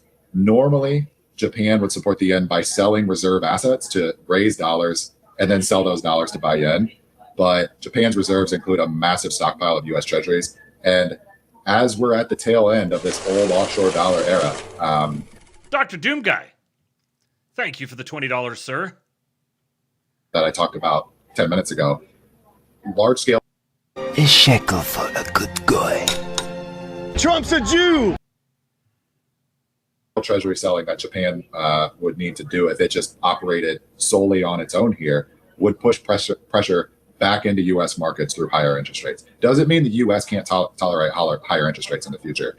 I'm just saying, like, not right now. Like, we don't need it right now. We'll deal with that later, and we can absorb them. But it's got to be managed on a let the volatility escape over time, not all at once. So that creates a direct American interest in finding another route. And so last Friday, what we saw with the first intervention move was executed through the Exchange Stabilization Fund, or the ESF. Using the direct route. It sold euros and bought yen. There's a signal there as well that we're selling the euro. We won't dive too much into it. But if the United States wants... The United States is selling the euro. That's the whole story right there. The United States sees the euro and says, nah, we're going to sell. To provide additional support here or from here. Those reserves custodied at the Federal Reserve Bank of New York, we need more ammunition behind them, right? If we want to win this tug of war.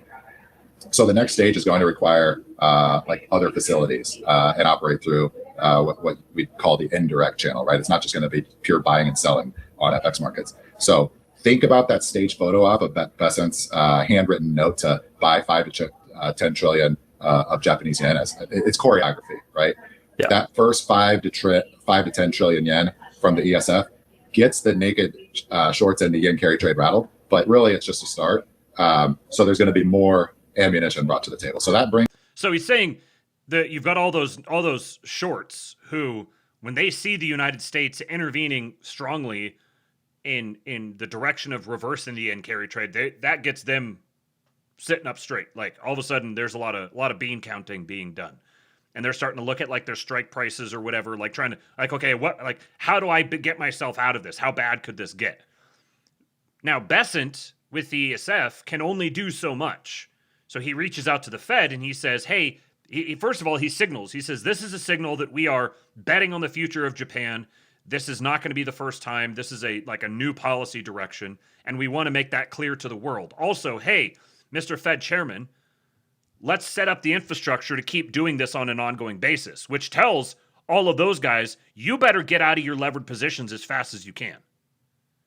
That brings us to the next stage of this short-term discussion to the Federal Reserve Bank of New York's FEMA repo facility. So let me just, so that whole thing was like very interesting and it's great as a standalone, but it's also a setup for the next part of this conversation, which is why I read that Fed that the tweets about from Nick, whatever his name was, Nick Timiraos. Yeah, Nick Timiraos beforehand. We're going to get to that here in just a sec. But Luongo has said this before, and it's worth just doing it visually. You're used to looking at the map of the world like this, right? With Europe in the center. This in the Big 2-6. Let's see, let me get the right. Just leave Europe off altogether. There. About like that. This is how you ought to think about the map. This is the center of the world right here. You've got Australia. You've got the whole South Pacific. You've got China, India, unfortunately, Russia, Japan, South Korea, Philippines, important, Indonesia, Malaysia, and then you've got the Americas. And then off on the fringes, you've got Africa and Europe. I'd say like 50 years from now, this is going to be getting so entrenched that this is like how people start to operate. So the hot question now is whether the FRBNY's FEMA repo facility. Sorry, there's a lot of acronyms here. I'll just, you'll have to get used to them. There's a question now around the kind of the legal authority and the governance documents on whether this tool can be used for this specific purpose. The other aspect here, this is a COVID era tool, but it has a per counterparty limit right now at $60 billion. So right now, ever since the $5 to $10 trillion buy last Friday, July 31st, Secretary Bessent is now going out and arguing publicly, making the case not just for using that tool, but he wants the limit raised beyond $60 billion, right? Yeah. Take that in context with that staged photo, handwritten note.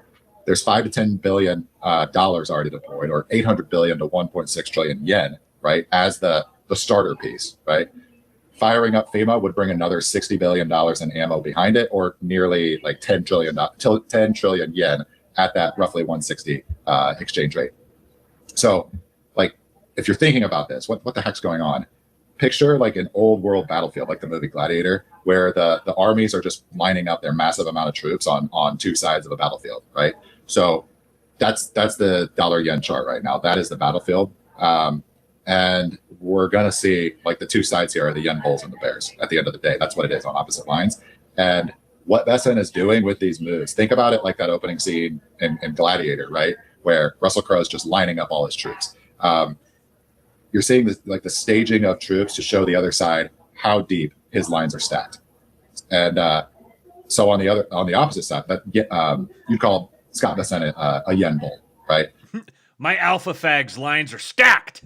On the opposite side of that, the yen bears, you're not really seeing, we're lining up this many dollars. Well, as I think about it, I could go down a train here and spend 5 minutes talking about who's lining up our reserves on the other side, but I won't go there. But the opposition is really not lining up the troops on the battlefield to meet the show of force that you're seeing with Bessent doing, the ESF, the FEMA facility, actual troops, right? The opposition is it looks to me like they're mounting actions in the public discussion space to pressure. Okay, so this is the point here. Scott Bessent has used the ESF. He's initiated this process with the Fed, and like he's saying here, the dollars that are being lined up, that are being appointed as there for the purpose of continuing to strengthen the Japanese yen. This is the army that Scott Bessent is amassing as the yen like the chief yen bull against all of the yen bears, who just so happen to be centered around the European financial system. And he's saying the people who are on the yen bear side, they're not doing an equivalent amassing of capital force. And he didn't say this, but I would suspect it's because they don't have it. They're starting to get bankrupted from multiple different directions all at the same time.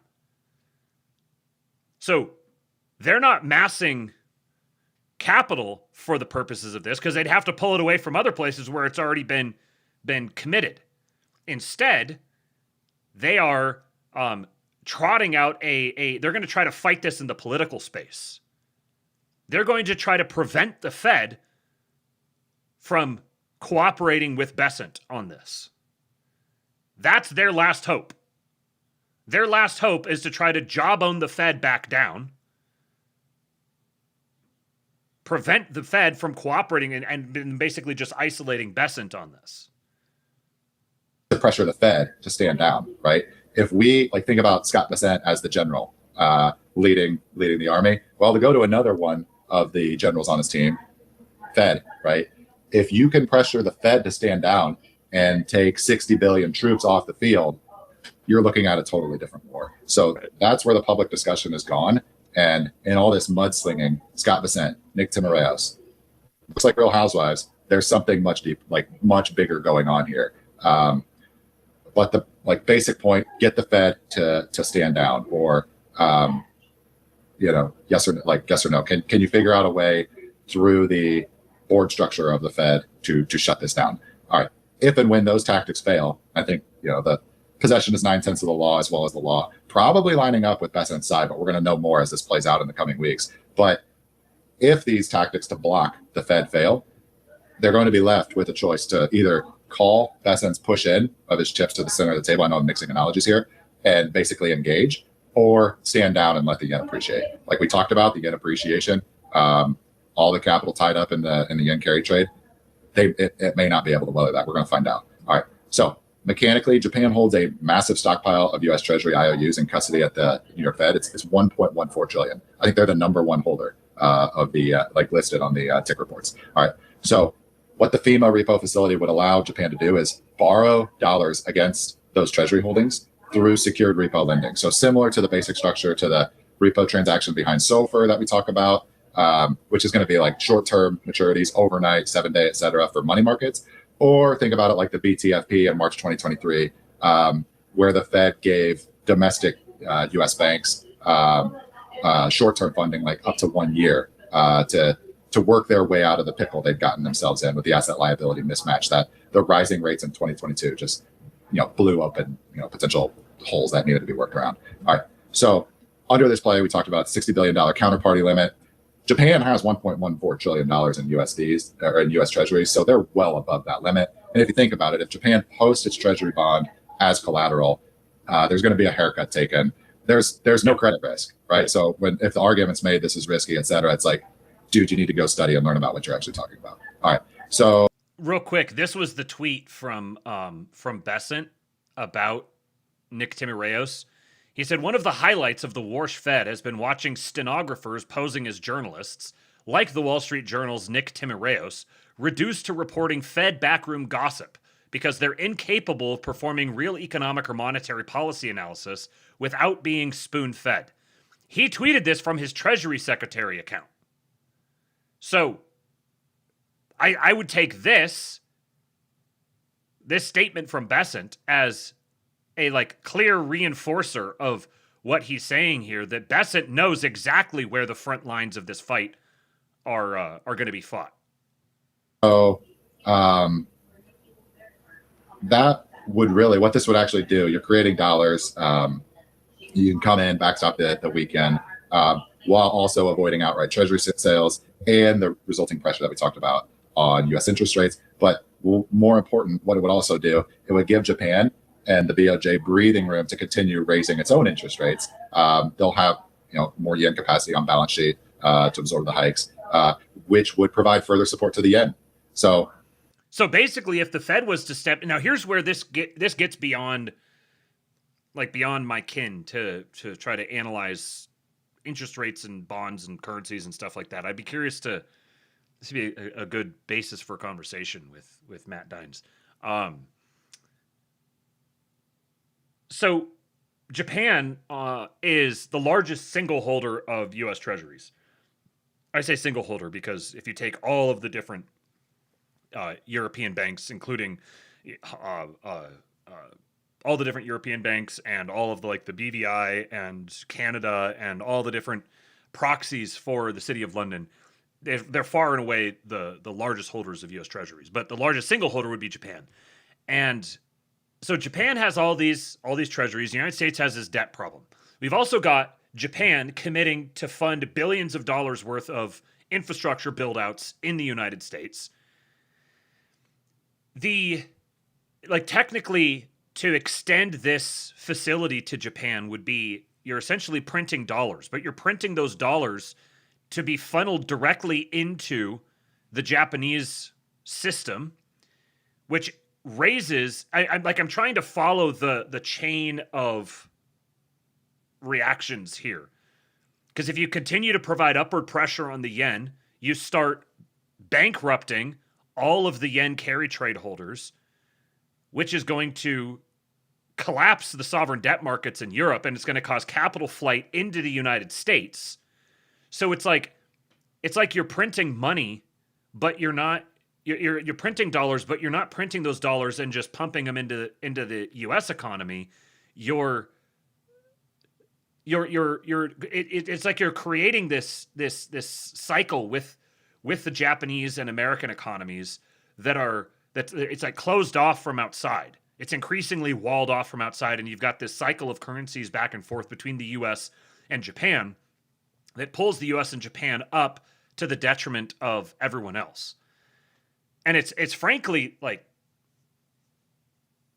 I can't think through all of the knock-on effects here, but it seems brilliant.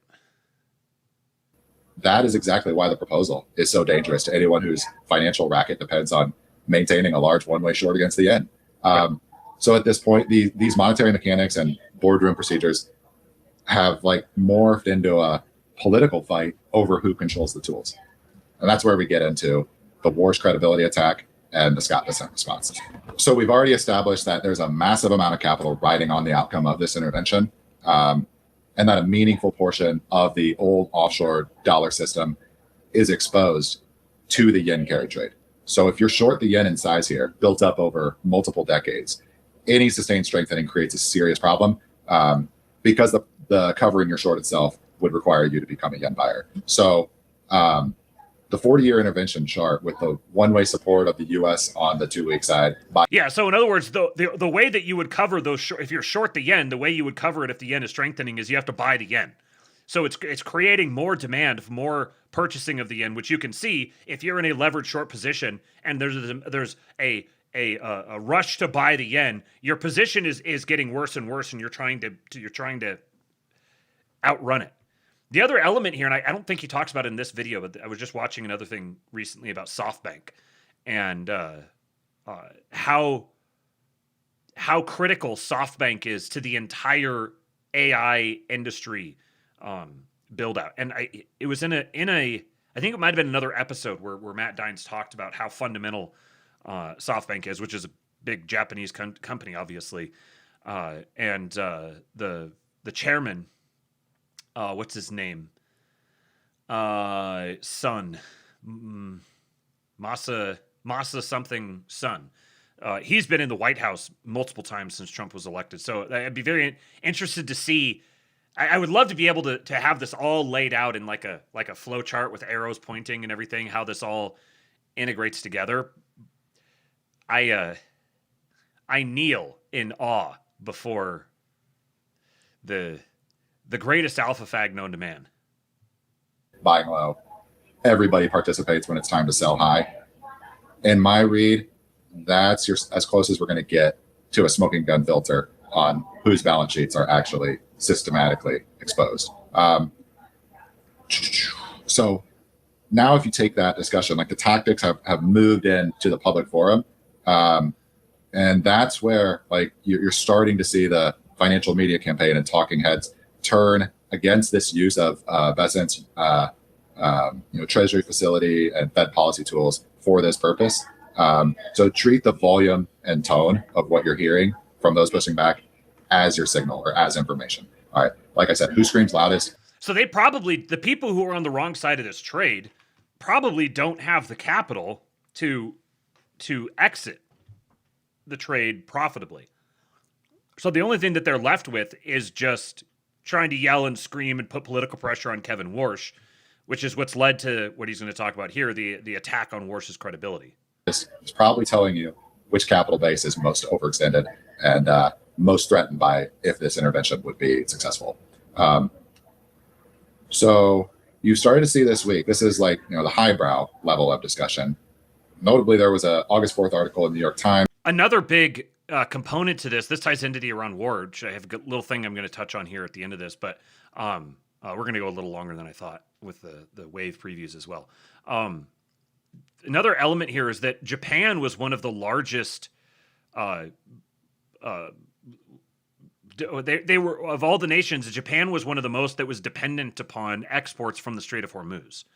So there's a tie-in with Iran here, and like creating the structural, number one, putting the financial pressure on Europe, and then getting into the plumbing and starting to swing the big treasury dick around directly in the Gulf. There's the Gulf nations and their relationship to this as well. And then there's also as we're talking about like more fully integrating the American and Japanese economies, I'm pretty sure that Japan has overwhelmingly replaced what they were getting from through the Strait of Hormuz with the United States, buying energy from the United States. I'm pretty sure that's the case, at least a substantial amount of it. So, like, we're going to be reaching a point here very shortly where I think Japan is effectively the 51st state, if not formally, at least informally. Times where you're like just demonstrating that we're starting to see the trusted financial media coverage leaning towards like heavily questioning, skepticism, or like it's not a stretch to use the word scrutinizing the Treasury's action as far as the intervention. It's almost a copy paste of the noise that came around a similar episode last October with the FX intervention in Argentina, right? So you're seeing like think tank figures such as Robin Brooks at Brookings and Mark Sobel at CSIS helping to steer the debate to move the window of framing this solution as a public debt restructuring matter. Mark Sobel says the U.S. is unwise to enter the market in support of the yen, even if it makes a small profit in doing so, unless it is part of a Japanese plan to tackle the fundamental issues driving yen weakness. What are those fundamental issues driving yen weakness, Mr. Mark Sobel, sir? After all, the Treasury's Exchange Stabilization Fund isn't a hedge fund. And onto the governments themselves and away from the cross-border banking and financial channels themselves. All right. So these are sophisticated people who understand the mechanics that we've described this entire episode. So I don't think the important question isn't whether they actually understand the issue. The question that needs to be asked is why the debate is being redirected towards this particular frame at this particular moment. And again, the obvious answer is this is coming from whoever on the other side has the most to lose. And like, trust me, there is a lot to lose here. All right. So the way that they're responding to this is not line up our capital armies. I mean, I'm sure that they're doing that, but that's not what they're focusing on. What they're focusing on is, hey, you're not allowed to do that. Now we get in, I want to talk about Cameron, slide 10. Examining, if you look at the financial media coverage over the last couple of weeks, I got a collage here of mainstream media outlets. You got American Banker, CNBC, Market Watch, FT, some podcasts, but you see everybody hitting on this theme as though there's, I know we just lost John C. Dvorak with the No Agenda podcast, right? The media deconstruction. Maybe this is just an homage, John C. Dvorak, rest in peace. But you can see this targeted theme. Everybody is hitting on Warsh's credibility. And this predates the actual intervention exercise on July 3rd. Here's another great indicator that libertarians are traitors. Now, I won't credit them with being malevolent traitors. They're just retarded traitors. They don't realize that they're traitors. But when you are attacking the Fed's credibility, when you are betting on the collapse of the dollar, you are a traitor. Your president took a bullet for you, and this is how you repay him? 31st, right? July 31st, 31st. That came at the month-end close. What we really see here is like a sequence of just chatter. You start to see these on July 29th, and they just keep going this week. But they're moving towards this effort to question or call into question Kevin Warsh's credibility with markets, with whatever, right? So the way I'm thinking about this, right? Politically Catholic over on YouTube says, appreciating the yen destroys the yen carry trade because it lowers the interest rate differential. The City of London has to push the yen back down with higher oil prices. So this is part of the insurance and terror and financialization premium on the Strait of Hormuz.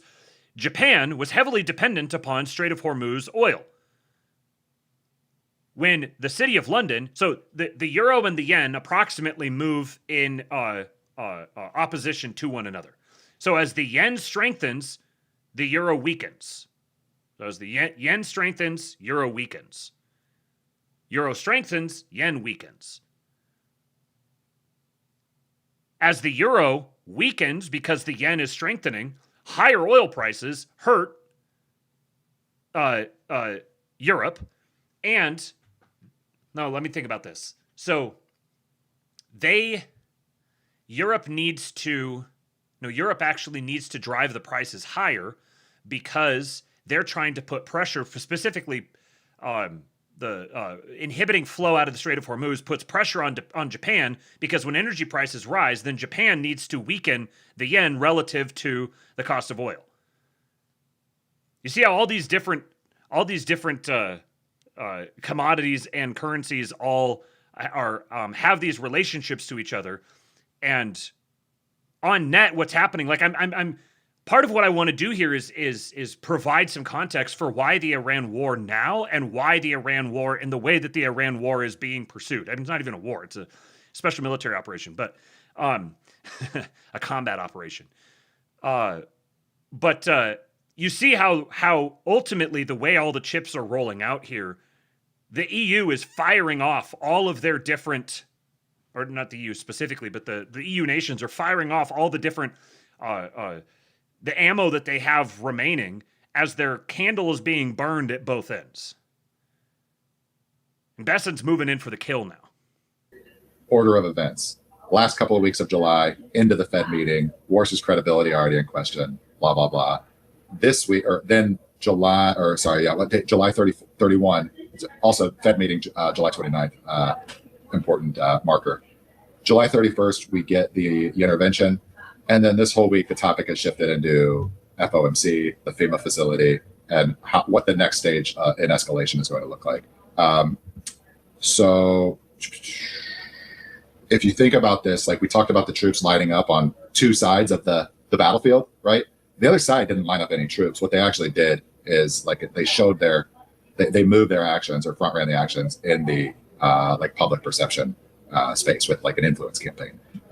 So basically, instead of lining up troops, they initiated a PR campaign, a marketing campaign. So in my mind, as an outsider trying to read between the lines and see the facts and piece them together, what looks like the smoking gun that gets to the heart of the matter here about the thing being fought over at this point is the Nick Timoreos 3-post thread dated August 4th, Tuesday of this week. So I'll skip the first two, bury the lead.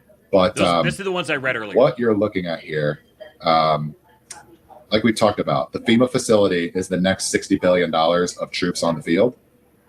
That is becoming the center point, the next important fight to be held, right?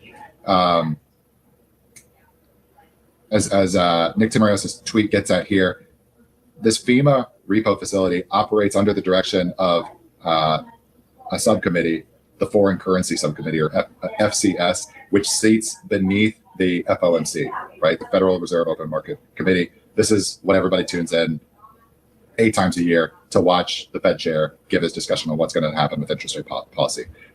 So this 3-person FCF subcommittee is composed of Kevin Warsh, John Williams, and Philip Jefferson. And so, like I said, the immediate question is whether Japan should be allowed to use this FEMA repo facility for this specific purpose to support a yen that's deemed too weak.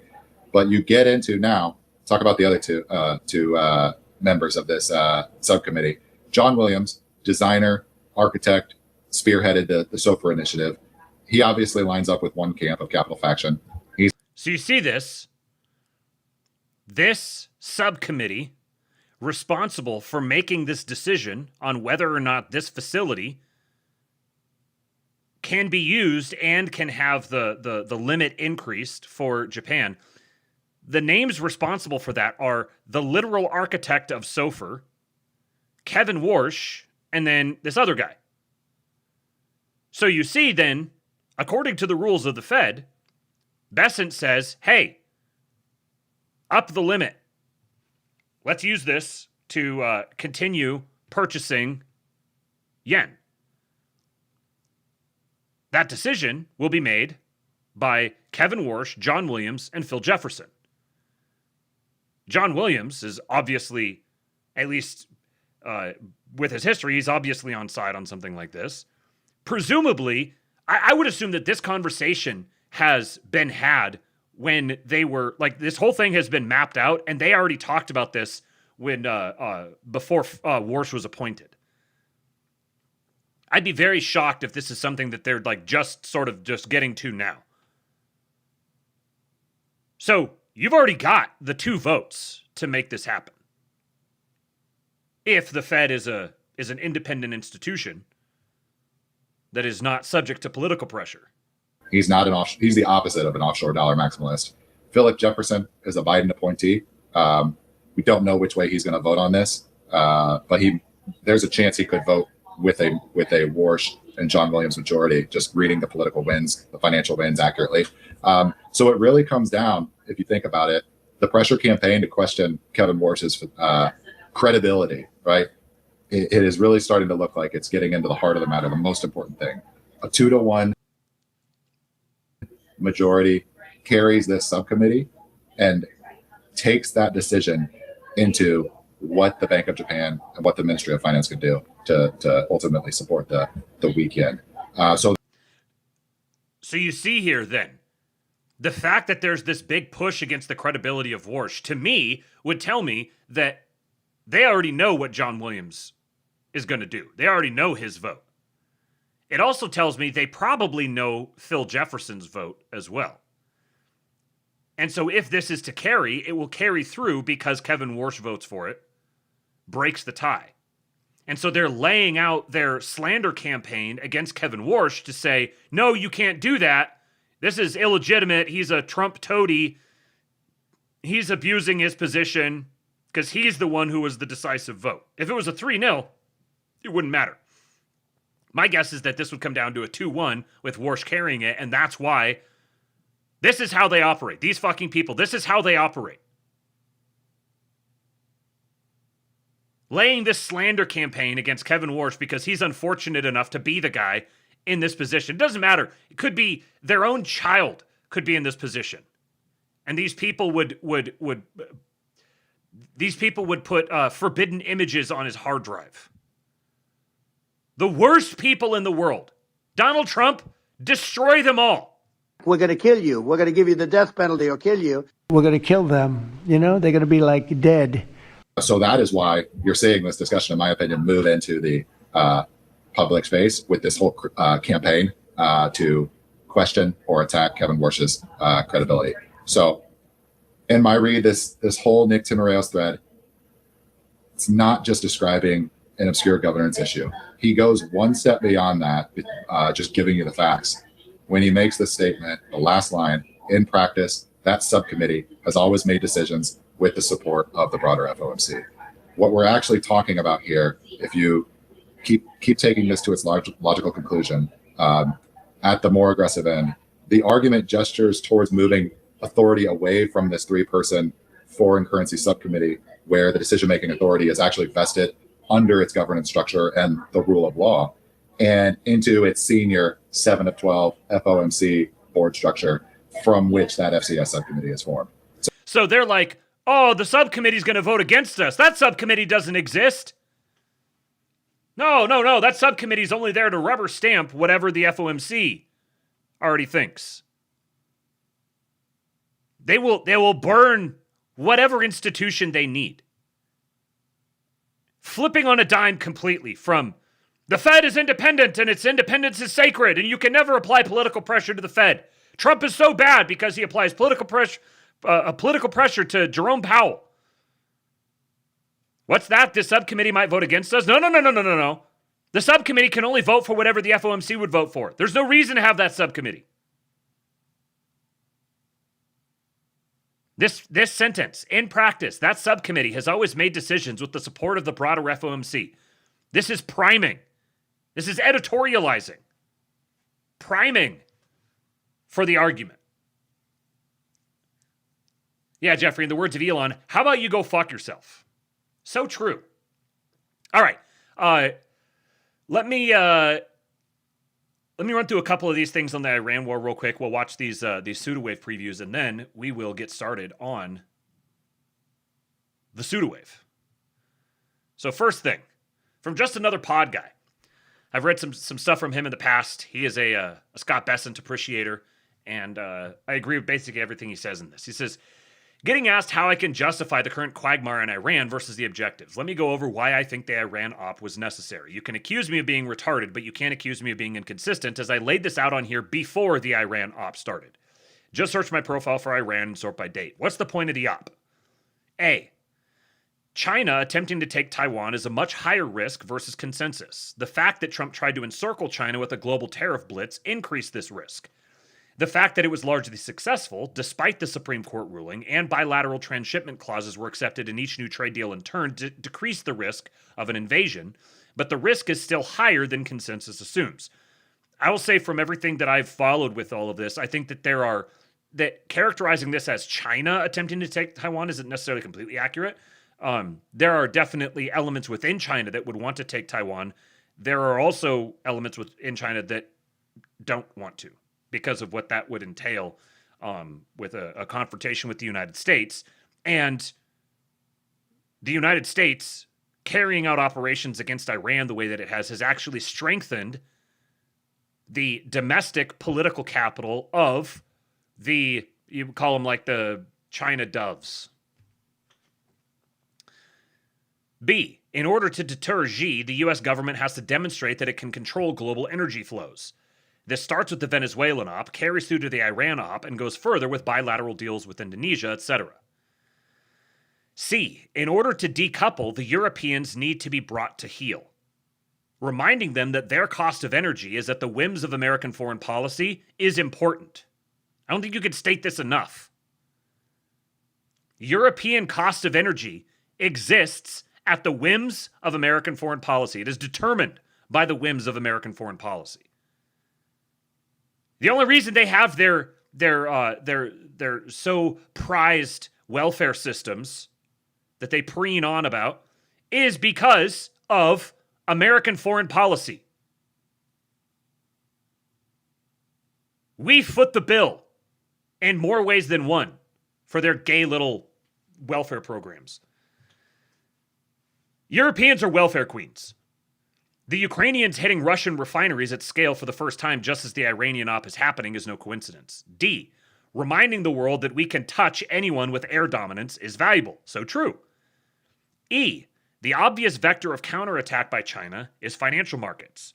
The biggest pockets of capital that can offset this are the GCC. The thing the GCC want more than intact oil infrastructure is the opportunity to build AI infrastructure in the region and to participate in future industries.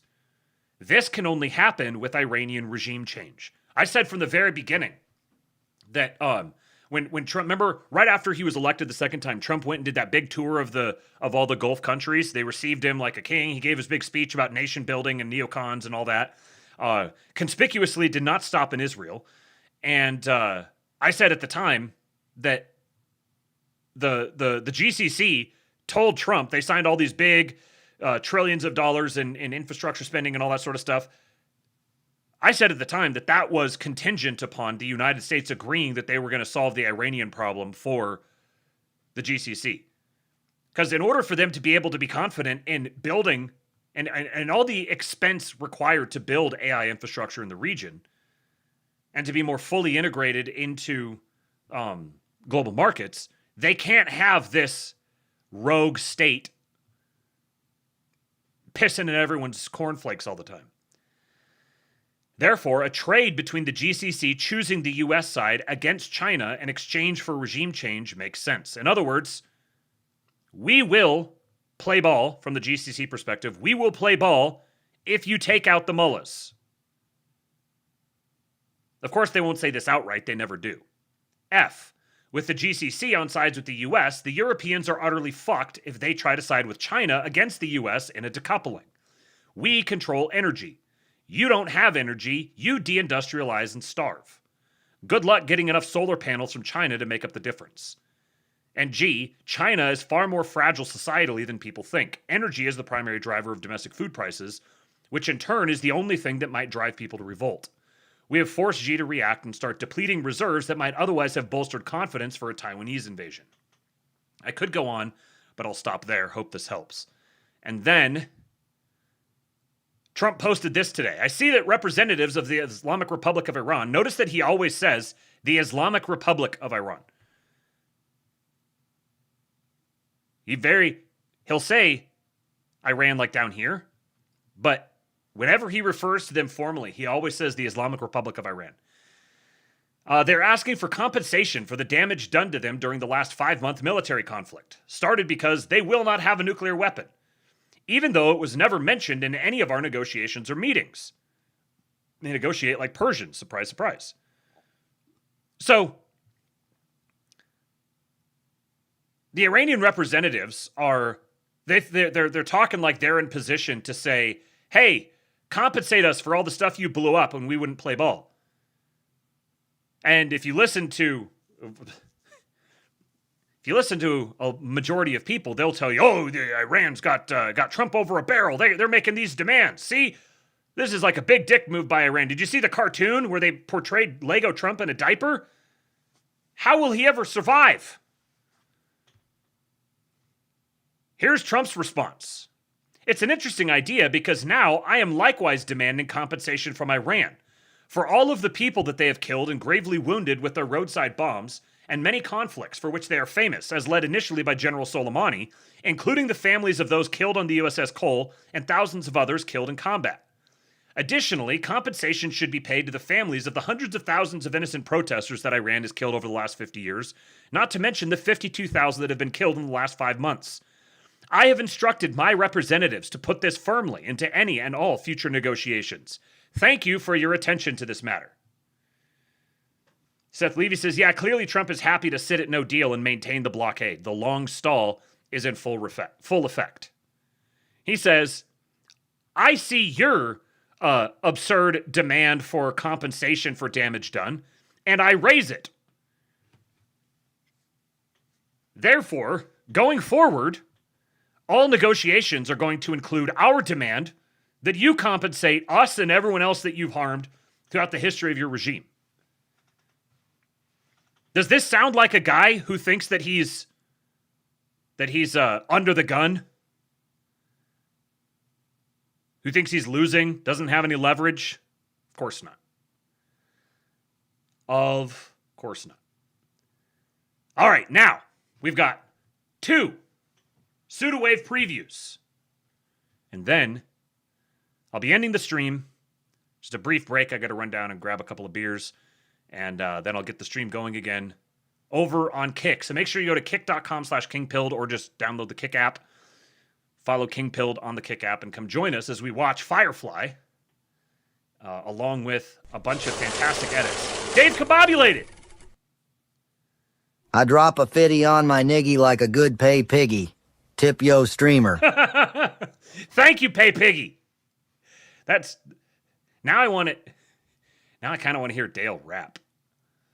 I drop a 50 on my niggy like a good Pay Piggy. Very well played, sir. Thank you. Thank you for the $50. All right, here we go. Pseudowave preview. Number 1.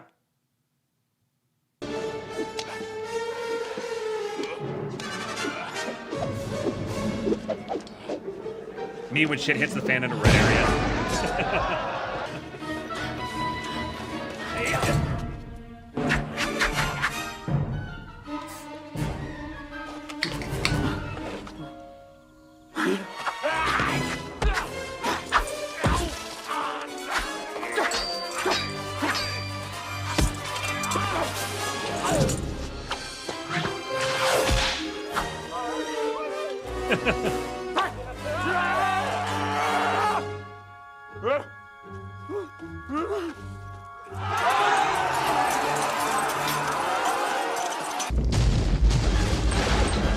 Me buying a house right before the collapse. Passage and 3 chambers or cysts. Me telling Zoomettes what it was like going out in the early 2000s. How did you know she was a Nazi? Me and my Eskimo brothers be all like... Talk in sleep.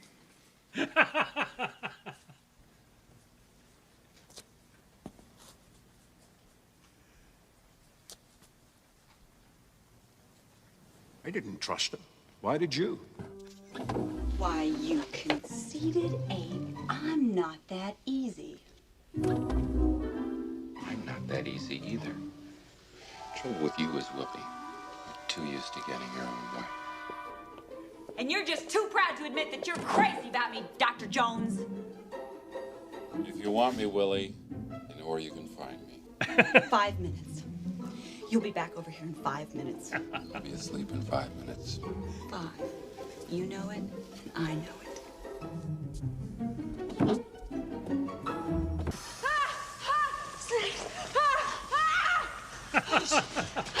At your feet! I said go around! I said don't go between them!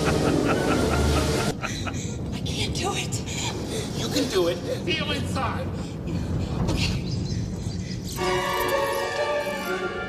You feel inside! Do it now! Okay! That belongs in a museum. So do you. All I have to do is squeeze. All I have to do is scream.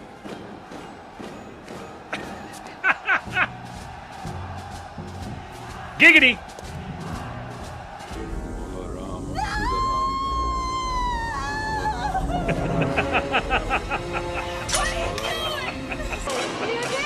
Don't look right! Keep your eyes shut! I'm fine. But if I just sit down and think...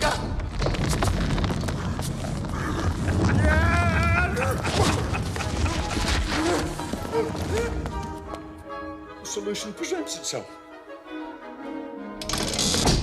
All hail the mutant!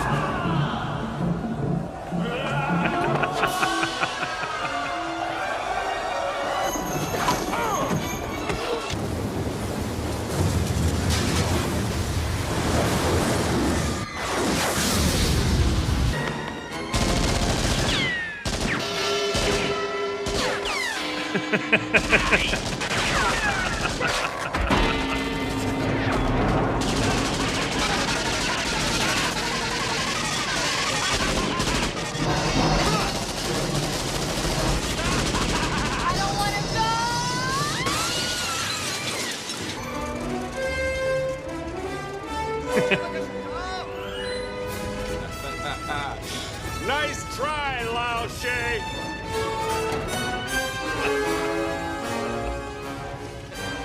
Goodbye, Dr. Jones.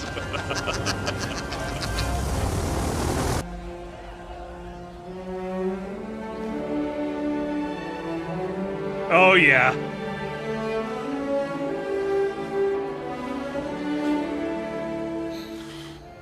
Indy, what's that?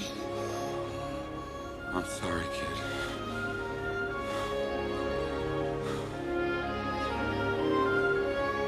How does he do it?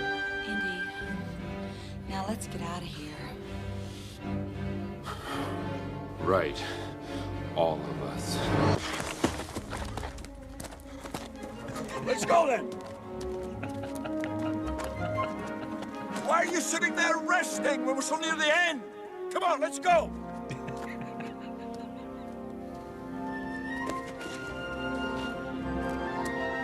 He is jacked straight into the muse.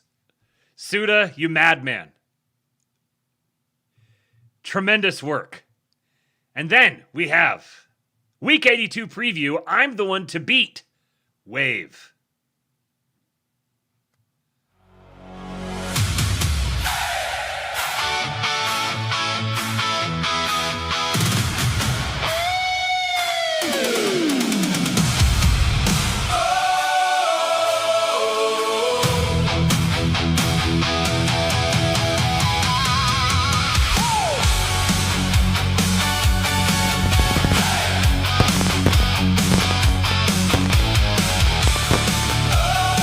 clanker song. Woke up with a doubt, heavy on my chest. Tied my hands to fear and asked for one more test. Ran until my legs learned how to obey. Every bruise I wear is proof I found a way. I can feel it now. Something in me turn. Count the losses down. Watch the old me burn. I'm the one to beat. I'm the one to beat. Watch me rise. I'm the one to beat. I'm the one to beat. Nothing left to hide. This clanker's cooking. Step by step, I take it back. I was my own wall. Now I break through that.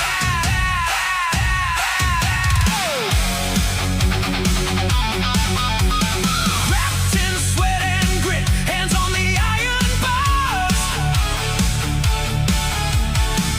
The N-word. Took left a mark like scars. No more asking why. No more backing down.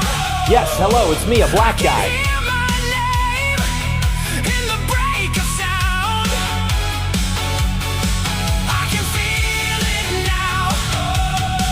Something in me turn. Count the losses down.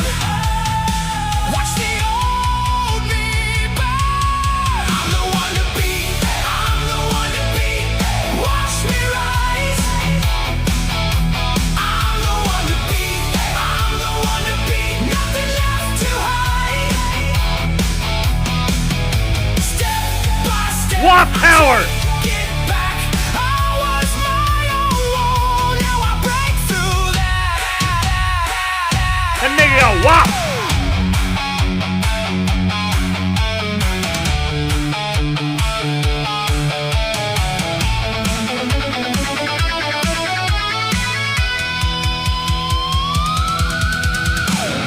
Love heart on fire.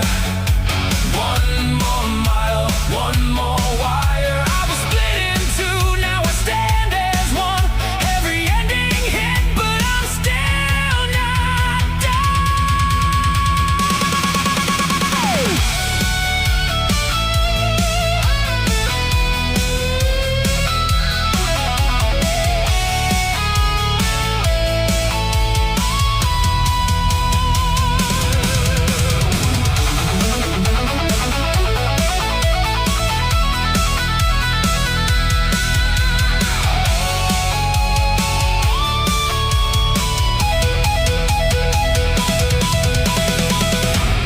I'm the one to beat. I'm the one to beat.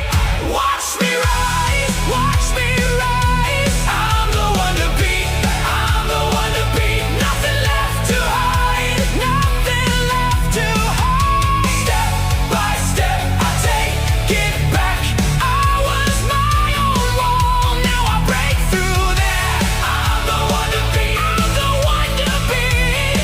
God, I'm the one to beat. I'm the one to beat. I've become the star.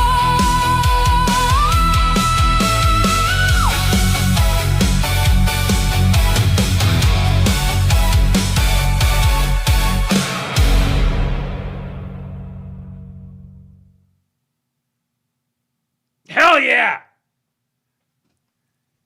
God bless America, man. Beautiful.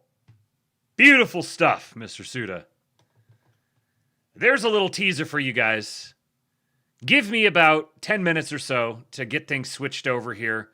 And we are going to Suda Wave tonight. Main feature is Firefly. And I'm very excited for this because I have not seen Firefly ever. I've had many people tell me that I should see it, but I've never seen it. So, give me just a few minutes to get things switched over and set up.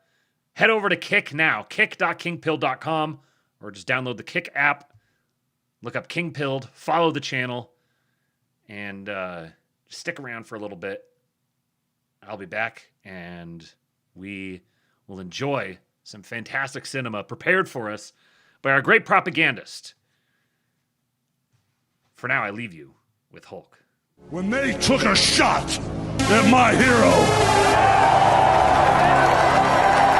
and they tried to kill the next president of the United States, enough was enough.